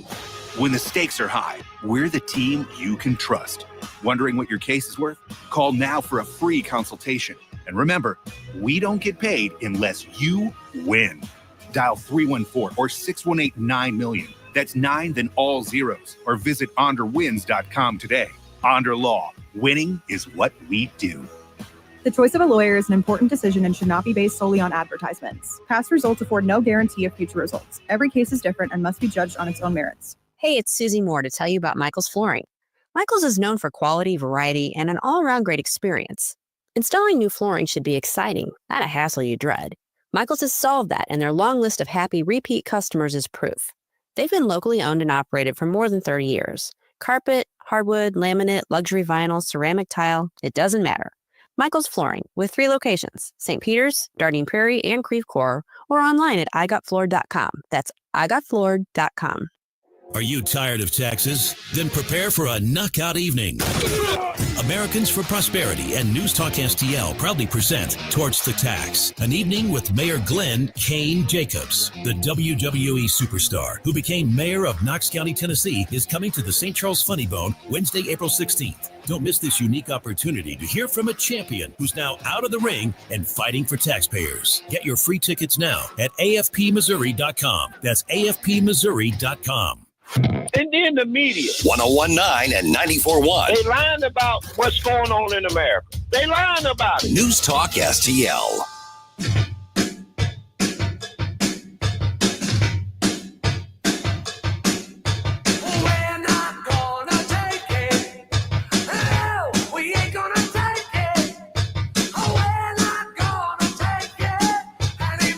Speaker Tim Jones here. Make sure you listen to the Tim Jones and Chris Arp Show every day from 4 to 6 p.m. But right now, let's get back to our early morning media mogul, Mike Ferguson, in the morning.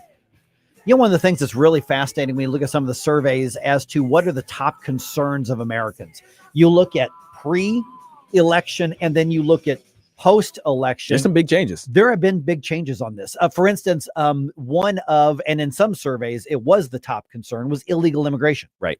Well, now that's like way down the list because they're working because it's been not fixed, past tense, but it's been addressed so much. And what it shows is that actual bold action addresses and can solve problems.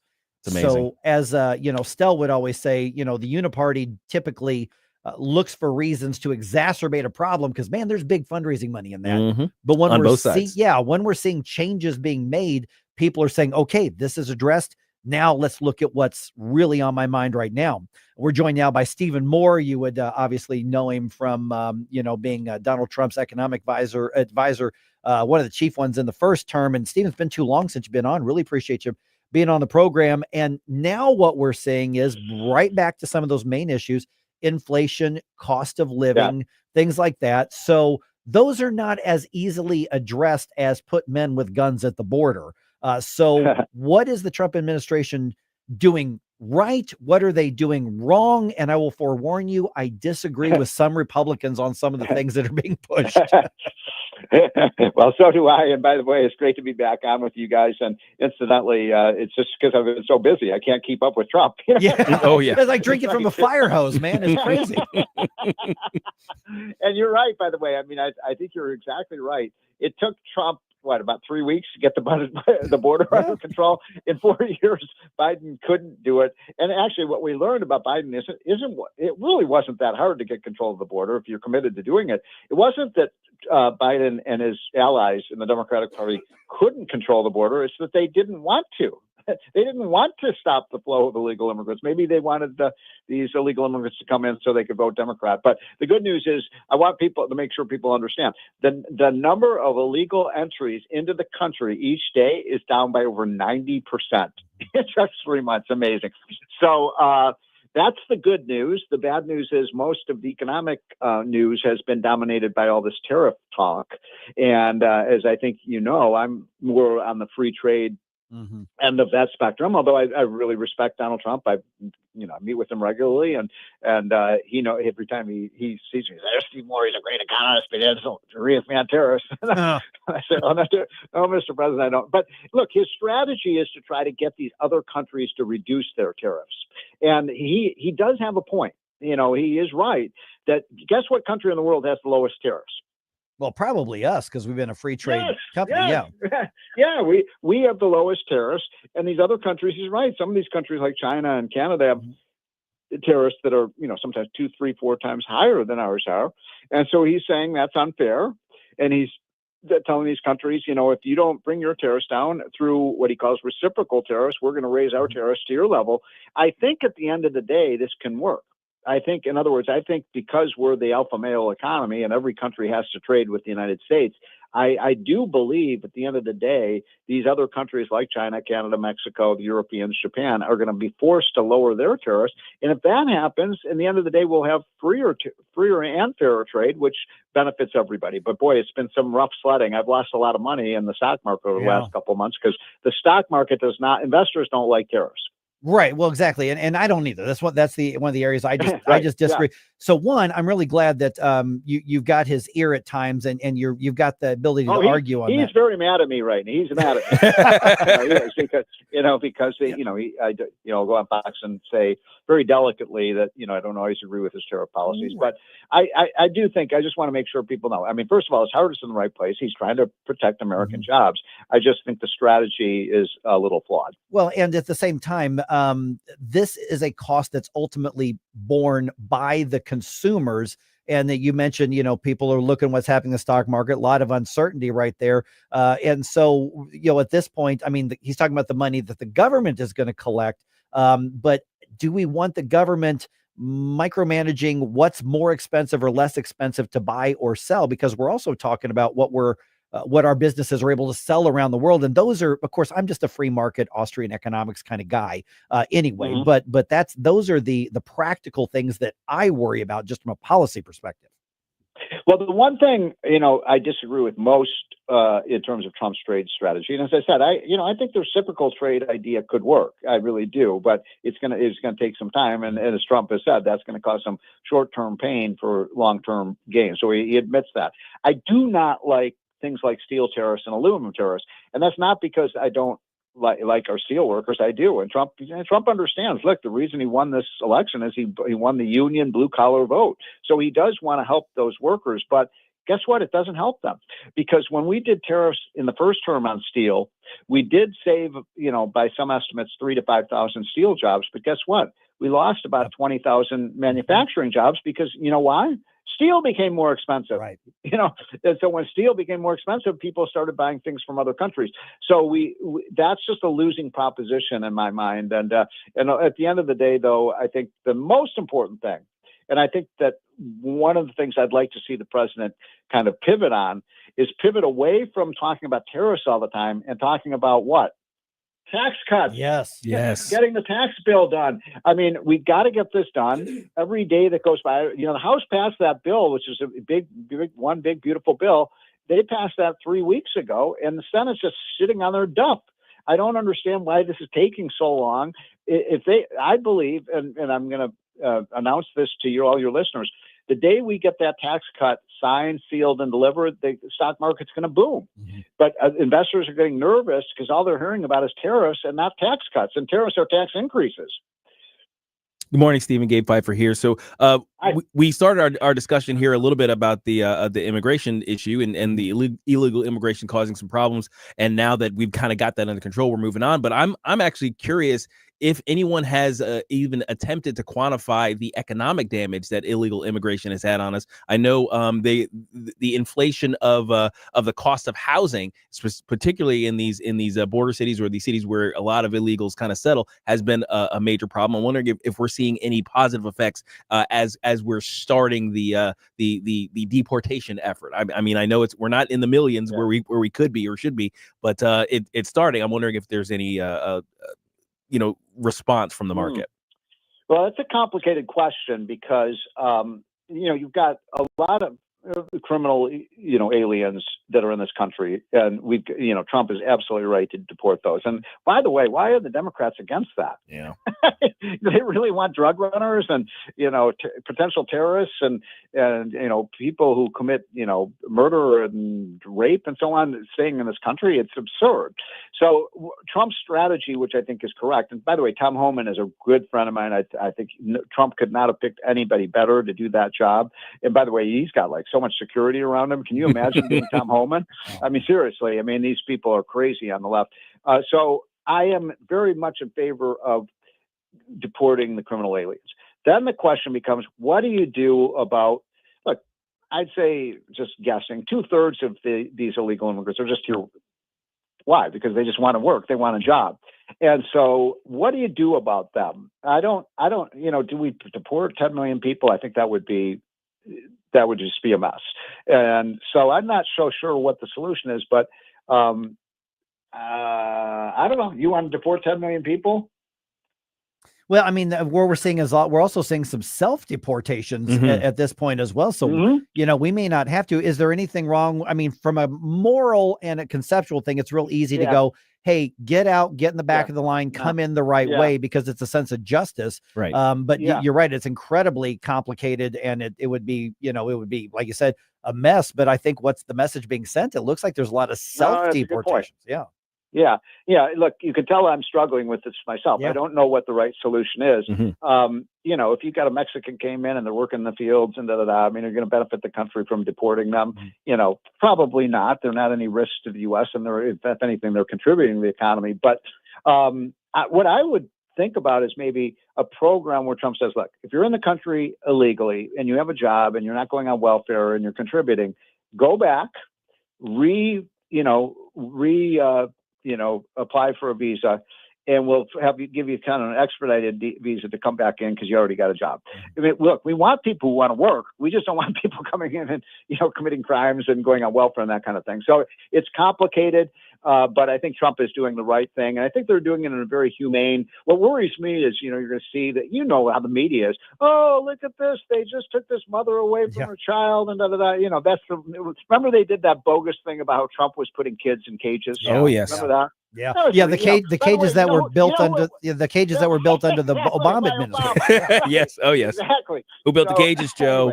Anyway, so that's kind of the way I see it, and I think Trump will do this in a very humane and very sensible way, and it'll make America safer. And but we still need to be the land of opportunity as well. Okay, so Stephen Moore, former Trump administration economic advisor, senior economist, as well. So last minute or so that we've got, Stephen, first of all, appreciate you being back on.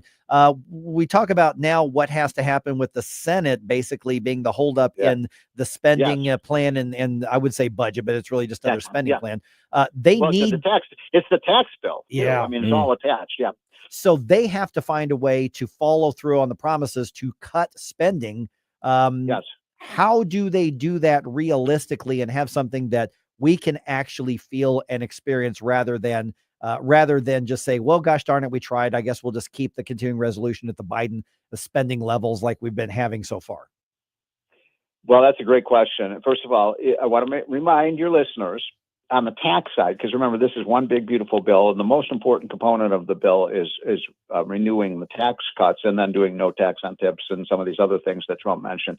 And so I want to remind your listeners that this is an imperative, that it is the absolute highest priority that we get this done, because if this does not get done by the end of this year, on January 1, and I know guys know this, but I think a lot of your listeners don't, because polling shows people aren't aware of this. On January 1, 2026, we will see the biggest tax increase in the history of the country. Yep. Stephen Moore. Yeah, I know. That's just scary. Wild. Stephen Moore, thank you so much. We have to get it done. Okay. Get the tax cut done, Mr. President. Endorse. I second the motion. Stephen, great talk to you again. Thanks so Stephen. much.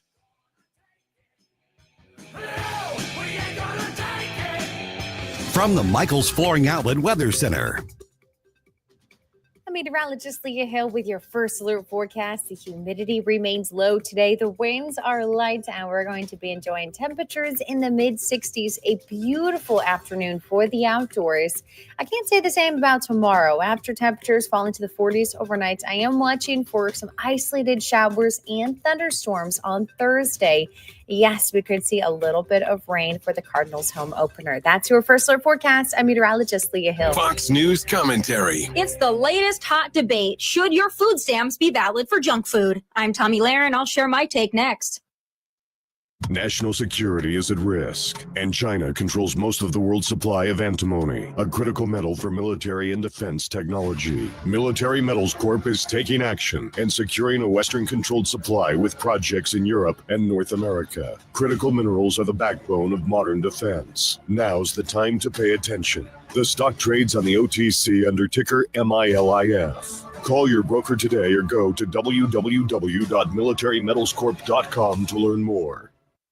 There's a new debate cooking hot on social media. Should SNAP and EBT users be able to spend their taxpayer-provided assistance on junk food? Some folks really believe those on the program should be able to buy whatever the heck they please with other people's hard-earned money. Some even argue it takes away freedom, independence, and autonomy from those on food stamps, that they should be able to treat themselves to sugary drinks, chips, and candy. No. Those assistance programs exist to lend a helping hand. They should be temporary. They should come with work requirements for the able-bodied, drug tests, and yes, parameters.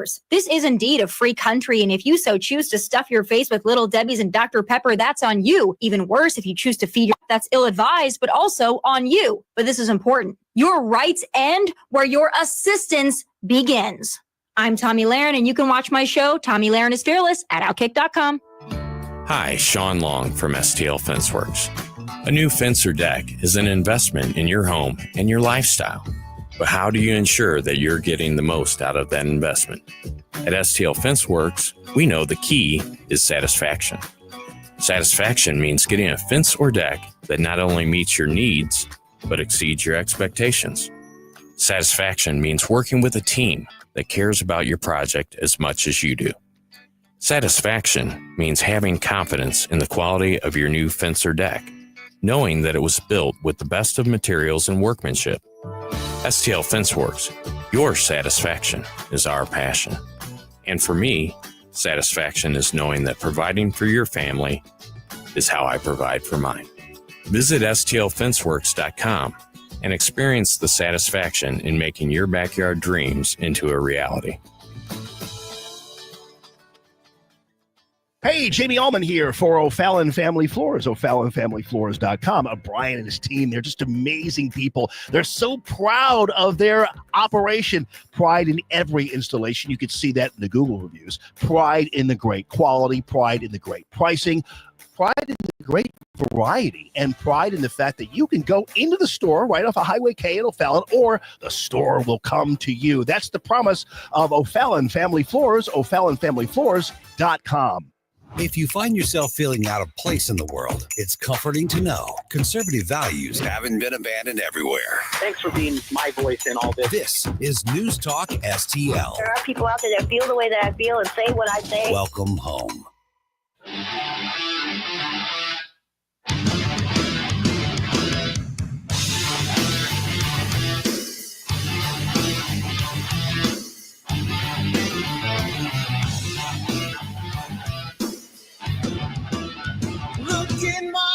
Hey, this is Larry Connors. Make sure you're listening later today at 6 o'clock on News Talk STL for my show, Larry Connors USA. Now, back to Mike Ferguson in the morning. All right, a couple things here. First of all, don't forget, this is going to be Jerome's first Flashback Friday coming up this week. He is not a child of the 80s. I'm not. You were born in the 90s, which makes me feel really, really old. So send in your request for 80s bump music for Friday on the stuff that says, this is the 80s. This is what it sounded like, because we're going to immerse you in 80s music and pop culture education. There's Jerome. Culture me, darn it. Culture me.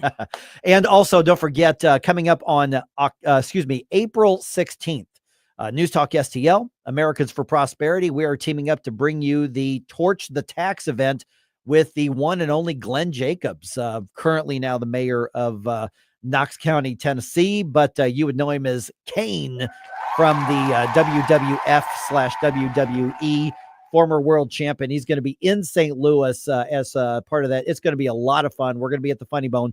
Free event, but you got to have a ticket because this thing is going to fill up. So go to newstalkstl.com, look for that picture of Glenn Jacobs, and you can be there, maybe even meet Glenn, meet me and Jerome and Gabe and many other people from the station. We're going to be there. Okay, big shakeup is coming in the Missouri State Senate.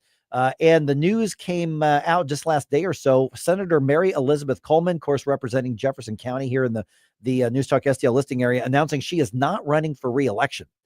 Now, she's got a lot of people mad at her. You got a lot of people supporting her. And so I think for some, this was a big surprise. Of course, she's, if you want to talk to somebody who meets up with all the lawmakers and basically lives at the Capitol during the session, that's Scott Faughn. You can hear him every weekend here on News Talk STL, and he joins us right now with This Week in Missouri Politics. Scott, you had to sit down with Mary Elizabeth to have a long-form discussion about this decision. The controversies are very well known, which we can get in here. But what led to that decision to actually leave and not run for her second term when it comes to the next election? Because she's announcing this pretty early. Yeah, and first of all, thanks, Mike. Thanks for having me on. And also, I'm stoked about Kane. I don't know if anybody else is. I think that's awesome. The Undertaker's brother's coming to St. Louis. Right. It's a big hit for the station. Congratulations. I think with Senator Coleman, there's a few things at play here. One, it's not that uncommon for a state senator to run for one term. Mike Parson didn't finish his 2 terms. John Lamping, big noted conservative, he ran for 1 term. So I think part of it is she has 6 children. While I was doing the interview, our 2 sons ran in the room together. I mean, she has a different life than some other folks. You take David Gregory. It's a challenge when you have a family dynamic, especially like hers. David has Paige, who can spend a little more time with their kid, but it's tough. I mean, Chris is a very successful partner at an accounting firm in St. Louis, and I think the demands of the family made it to where it was probably time for her to do 1 term. She's been very impactful. She's one of the most talented politicians in the Republican Party. She's impacted the state in a bunch of different ways. Mostly, I think she's the leading pro-life advocate in the state of Missouri. I think anybody in the Capitol would agree with that. And the controversy, every talented politician has controversies. Eric Schmidt's the least controversial person you'd ever meet in your life. But, the left wing and different factions inside the Republican Party, the trial lawyer faction of the party has some beefs with her, I think. But, if you matter, you have controversy, right? And I think she did, but I don't think that had much to do with anything. I honestly think she probably was announced this right now for 2 reasons. One, she wants to see, she knows how hard it is to run a campaign. She knows how much time it takes and the commitment and the strain on the family. And I think she wanted to see, she wanted to go out and let everybody else, your David Castiles, your Jim Avery's, Ken Waller, Renee Reuter, whoever else, have some time to put that together. And plus, I think it was something she wanted to be upfront and not raise money and take money from folks that she wasn't going to spend. I mean, we've seen some of the shadiest things in Jeff City, people taking money saying they may run for an office, they don't run for it, they just keep it. That's kind of frowned upon by the folks that work and do these contributions. She didn't want to go down that road. So I think those are the two things together. I think if she'd have stayed in longer, some of the people chirping at her might have got her competitive juices flowing, and she might have ran in something that might not have been the best thing for her family. So she decided early to come out and say, I'm not in. Okay, Scott, I know that there's a lot of people who are reacting to what you just said regarding the number 1 pro-life. So I gotta at least follow up. Are you trying to say that I matter? No, I'm just what I'm yeah. But what I'm saying is that because of the debacle with the initiative petition reform thing, a lot of people. Debacle? It's been going on for 15 years. Well, yeah, but I mean, as far as like the bill that was pulled and all that kind of stuff, with amendment. You mean the bill that was sent to conference? Right. Yeah. But what I'm saying is the one that was pulled there at the end on this. And Scott, let me finish the question, Scott. Come on, man. Okay. So yeah. Well, but what I'm saying is that it looks like a procedural thing that didn't work out. So she's one of the people, right or wrong, is blamed for not having the initiative petition reform put in place. Amendment 3 ended up passing. Had initiative petition reform been in place, Amendment 3, which I call the Rowden Amendment, would not have had the votes to pass. And so there are a lot of pro-life people who are mad at her for this. So a lot of people, when you say she's number one pro-life advocate, there's a lot of people going, what do you mean by that when they blame her for Amendment 3 in part? Well, here's things you can just look up. Don't take my word for it. I don't think you should trust the government. Don't trust Scott Faughn. Don't trust anybody. If you care that deeply about it, go do your own research. She was the sponsor, and I will tell you, as a person who's there every day and watching, he was the primary architect of the triggers and the heartbeat bill that when Roe versus Wade was overturned, Missouri was the first state to totally ban abortion after that because of the law she wrote. Now, the IP reform, I mean, go look up for yourself. When bills can't quite move, you send them to conference to get them worked out. Now, there wasn't the votes for it. So I guess let me ask you a question, Mike. Yep. The Republican Party has had this majority since 2000, over 20 years. Yep. They've had the supermajority for 15 years. They've had the supermajority and the governor for 8 years. And you're saying one person sending a bill to conference is the fault of not passing IP reform? That's preposterous. I think it's an indictment on the Republican Party. It is an absolute failure that they have not reformed this IP process before this. It is a failure on every single person that served that's dropped the ball. To blame it on her, it's just an easy out that sounds good on Facebook, but it's just not factually true. Okay, yeah, because by the way, I think that's a good point, because the Republicans have had these numbers, and we talk about this all the time on the show, is that if they were truly serious about this, would have been done years ago. But we know that, I totally agree with you. Yeah, with especially with some of the recent leadership, hopefully the current leadership is going to get a lot more done. We're going to find out in the next 2.5 months on that. We're visiting with Scott Faughn this week in Missouri politics, also the Missouri Times. But that doesn't negate the fact that there was a lot of, fair or not, there was a lot of controversy around Mary Elizabeth Coleman. At some point when your conversation with her, and we'll tell everybody where they can see that here in a second, at some point, it's just not worth all the crap anymore that comes with politics, especially if you're at a state level, because, she was criticized for her husband buying the house in St. Louis and some other stuff that I'm not even going to bring up because I don't think it was fair as well. But there were some things that she was facing a lot of heat. For me, I think the truth is, if you matter, you face heat. If you don't matter, you don't face heat.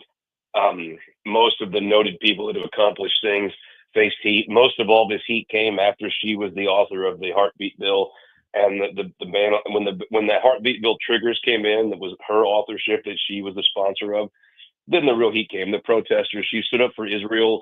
They had the Palestinian. I mean, do I think that takes a toll? Probably. I mean, when you have Palestinian protesters on your yard every weekend for 6 weeks, yeah, it probably at some level wears on your family a little bit. When you have people tracking you with devices where you go, that's a little scary, especially for a woman who's traveling a lot. So I'm sure all those things probably had to have some degree into her decision, but I actually think most of this stuff, especially like the Facebook noise, I think that got her, from knowing her, I think it got her competitive juices up a little bit to run. I think at the end of the day, this just wasn't the right move for her family right now. Similar to how John Lamping made that decision a decade ago. Similar to how other folks have made that decision. I think for her, the difference between her and other folks is she has 6 kids at home. 5 are still at home. Gerhardt, her awesome little son, ran into the room while we were taping yesterday, along with my son, who's out because of the tornadoes. So school is with me. So I think probably those got her juices flowing. You're gonna have criticism. Look, I have kind of a theory. If certain factions of the Republican Party on Facebook aren't complaining about you, you just don't matter. Because if you do anything, they're going to start whining about you. Okay, so what's the vibe then throughout the rest of the caucus, or at least in the Capitol, with this announcement? Because I'm going to go out on a limb and guess that not everybody knew this is where the direction she was going to go. I think that's fair. The vibe in the caucus is you got her allies that got elected with her in that class for the most part. Hate to see her leave. They know how talented she is. Look, when Mary Elizabeth turns it on, she's a red light player. When she's on, she's as good as anybody in this state. And look, if we're going to win this fight on abortion, it has to be led by Republican women. And there's no more talent. There is not one person in this party that is a woman that you could put on television and deliver a message better than Mary Elizabeth Coleman. I hope she stays involved, if nothing else, just for the next year and 6 months, so we can take this, so we can get rid of Amendment 3. I will tell you this. If it comes down to a PQ this year, there will be no PQ without her say-so, without her sign-off. Her colleagues respect her that much. I think in Jeff City, it's almost like the beginning of an era with Kehoe, but you also have Tony Luchtenmeyer, who any day now could be announced as the Western District U.S. Attorney, and he'll be leaving. He'll be leaving in a year after next session if he's not the U.S. Attorney, but I think most folks think he will be. Cindy O'Loughlin has been a transformational force in the state Senate. She's leaving. Lincoln Huff, the approach chairman who built I-70 and cut taxes, leaving. Mike Searpoy, very respected members. You have Justin Brown leaving. It really is it's a time of great change, and her retirement will just be a big part of that. So I think there's a change movement throughout the state Senate, and this just adds to that. And then what do you see as options for her? I mean, I know this is looking down the road. I mean, I don't get the impression that she's going away. But if she's not going to run for re-election in 2026, then what could be out there for her? I mean, was that brought up at all during the discussion? And we'll tell everybody where they can see it. Yeah, it was. I think right now I don't think running for office is in the Coleman family's plans in the near future. That's basically what she said, and that's my read from knowing her and my observing her. But I do think she's going to be involved in this abortion fight. And whether you like her or you're not, whether you think sending a bill to conference and all, whether you believe the noise or whether you want to dig down for the facts, whichever space you want to be in, I think you have to admit if we're going to win next August, if we're going to take Missouri from what is right now the most pro-abortion jurisdiction on the planet Earth, and we're going to bring it back in more in line with the pro-life values of this state, we have to have women leading that. It has to be a reasonable amendment put on the ballot that we can sell, and it has to be sold primarily by women.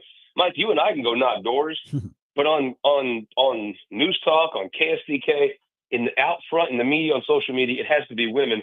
And I defy you to find me an elected Republican who is a better, more articulate messenger on the issue of abortion than Mary Elizabeth Coleman. So not only do I hope she is, I think we need her for this fight. We need her engaged and out front because she is just darn good at television and radio. And you and I, Mike, our voices, I think, can help, but we can't lead this fight. It just practically speaking, it's like I'm a big boy. I can't bat leadoff for the Cardinals. I'm not the right guy. Too big an old boy. I like supper too much. And also, a guy isn't the right guy to lead the fight on this abortion thing. We need women, and show me a woman who's better on television articulating the pro-life cause than her. I don't know. All right, and we find the discussion, the interview where? You just go to This Week in Missouri Politics, twmp.tv. Google This Week in Missouri Politics on YouTube, and it'll take you right to the interview. You can go to any of the Missouri Times social media channels, mine, and you can see it there. It was about 30 minutes, and I think you'll see a side of her you might not have seen, whether you criticize her on Facebook or not. I think you'll see a mother and a real person. Sometimes I think we dehumanize some of these folks. You'll see a mother and a real person that made a very difficult career choice. And I think you'll end up having a better understanding of who she is once you watch the interview. All right. And probably shades of this on the show this weekend too, probably. Yeah, we'll talk about it a little bit. I mean, it's been a busy week in the Capitol. Yeah. But yeah, this is a big story. She's Mary Elizabeth is a heat magnet. She gets a lot of attention, really almost no matter what she does. So yeah, it'll be interesting to talk about it on This Week in Missouri Politics, which will air at 9:00 Sunday in St. Louis. All right. Thanks, Scott. Appreciate you being on, man. Thank you, bud. Thanks. All right. 314-912-1019. Got some thoughts on that? Let's talk right here on 1019 94.1 News Talk STL.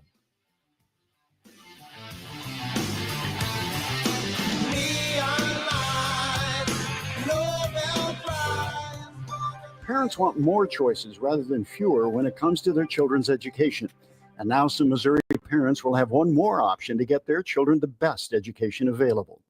Low-income students and those with disabilities in Missouri's largest communities can now apply for an Empowerment Scholarship Account, or ESA. With an ESA, the money the state would normally pay to your child's public school goes into an account that you control. You can use the funds for private school tuition, online learning programs, a private tutor, or other approved uses. You can tailor your child's education. For too long, Missouri officials have operated on the mistaken notion that parents only need one choice. They're assigned public school based on their address. ESAs put parents in charge. It's school choice at its best, with money following the students to the place that best fits their needs. Learn more at showmeinstitute.org. This Show Me Minute has been brought to you by Show Me Institute and Show Me Opportunity. Hi, Kirk Hilsinger here, and I'm the new chairman of the St. Louis Republican Central Committee. I invite you to our meetings that take place the first Thursday of every month at 3710 Hampton Avenue. You can stay connected with us to learn more about how you can get involved, make your voice heard, and contribute to our shared goals. Together, we can make a difference in the city of St. Louis and the state of Missouri. For more info, visit our new website at stl-gop.com. That's stl-gop.com. Paid for by St. Louis City Republican PAC. Curtis Farber, Treasurer. Attention off-road enthusiasts. Iron Bear Customs has the strongest bumpers on the planet. Plus, brush guards, lift kits, and custom cages for all vehicles. Visit ironbearcustoms.com and mention Newstalk STL for 10% off. Iron Bear Customs, built tough for the toughest terrain. Discover Patriot Powder Coating, your family-owned specialist in Pacific. From small jobs to big projects, we got you covered. Visit our showroom or call 636-551-0377. Get your Newstalk STL for 10% off. Tim Jones and Chris Arps in the afternoon. The Supreme Court refused to hear a case about climate change this week. Don't the judges care about global warming? Zach Smith of Heritage will discuss at 4:20. Tim Jones and Chris Arps. Weekdays at 4 on News Talk STL.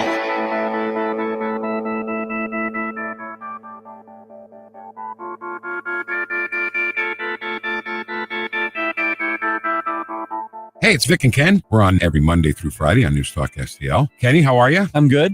You know, you got to be some kind of weirdo to get up at 5 o'clock in the morning and do radio. You do, believe me. And that weirdo is Mike Ferguson in the morning show on 1019 and 94.1 News Talk STL. Whoosh. All right, a lot of conversation. One of the interesting questions that came up, Jerome, here was because Scott Faughn, who was just on with us a second ago, he was referencing that in order to reclaim some of the pro-life status of Missouri, that it needs to be led by women. Mm-hmm. And, you know, there was a question, well, why does it have to be a woman? I actually think Scott's right about that part of it. It does need to be, I do think that that among the primary voices, if not the primary voices, need to be women, just because people are conditioned in K through 12 and pop culture and all the others to think of abortion not as a life issue, a moral or an ethical issue, but it's been pigeonholed into being a so-called women's issue when it's a life and an ethical issue. Well, and a moral issue.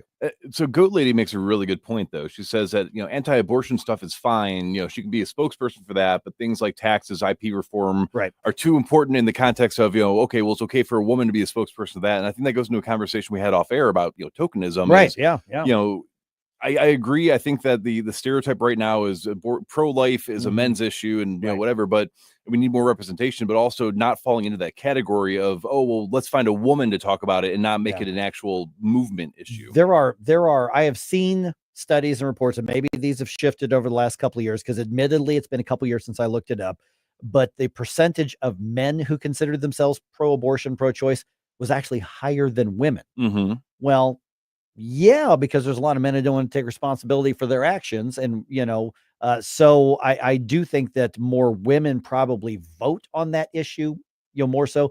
But with the science that we've had as far as ultrasounds, I mean, the technology of ultrasound, I think, has changed so many minds regarding whether or not this is a human life at stake.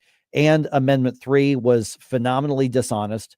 Scott, one thing I will agree completely with Scott is that the Republicans could have done initiative petition reform. They could have done all of these right things for years, and they have chosen not to do it. Specifically, the leadership has chosen not to do it. Yeah, it feels like one of those issues where if you don't actually solve it and don't actually do it, then you can always run on the platform of I'm fighting to get this done. Exactly. Yeah. And matter of fact, today there's a big pro-life day of action today at the state capitol that's happening. I mean, literally as we speak right now, because what's if everything goes perfectly well, the legislature is going to put a so-called fix of Amendment 3 on the ballot. Because it's now a constitutional amendment. So the only thing that can change it is a constitutional amendment. The legislature can't do anything to write another law and do anything with Amendment 3. It is passed. It is the state constitution. It supersedes our laws. So we have to do something. But now what you're getting, and we've talked to, Steve Rupp from Missouri Right to Life. We've talked to, Brandy Meeks from VTAE. We've talked to all these people who are neck deep in the pro-life movement, trying to save lives, the pro-woman, pro-life movement.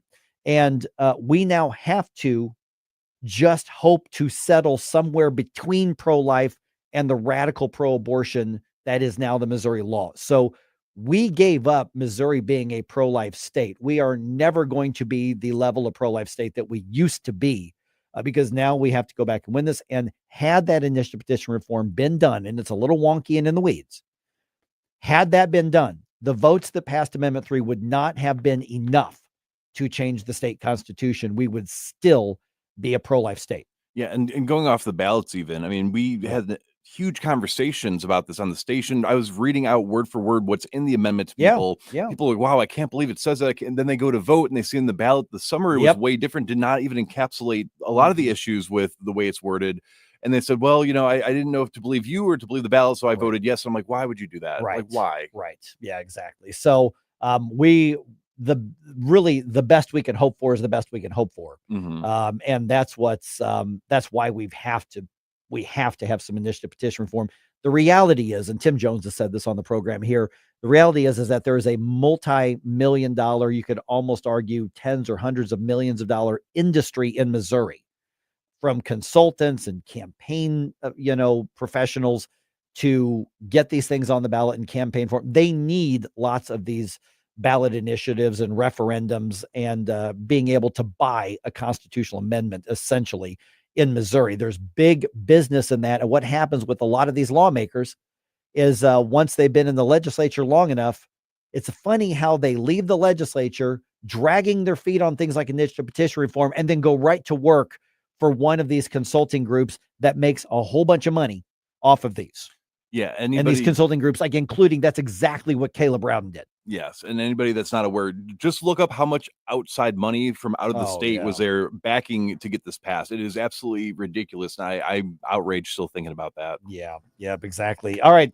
You got Vic Porcelli coming your way. Don't forget, Vic's now on from 9 to noon, not 9 to 11. And then the one and only Jamie Allman comes your way at noon right here on 101.9 and 94.1 News Talk STL.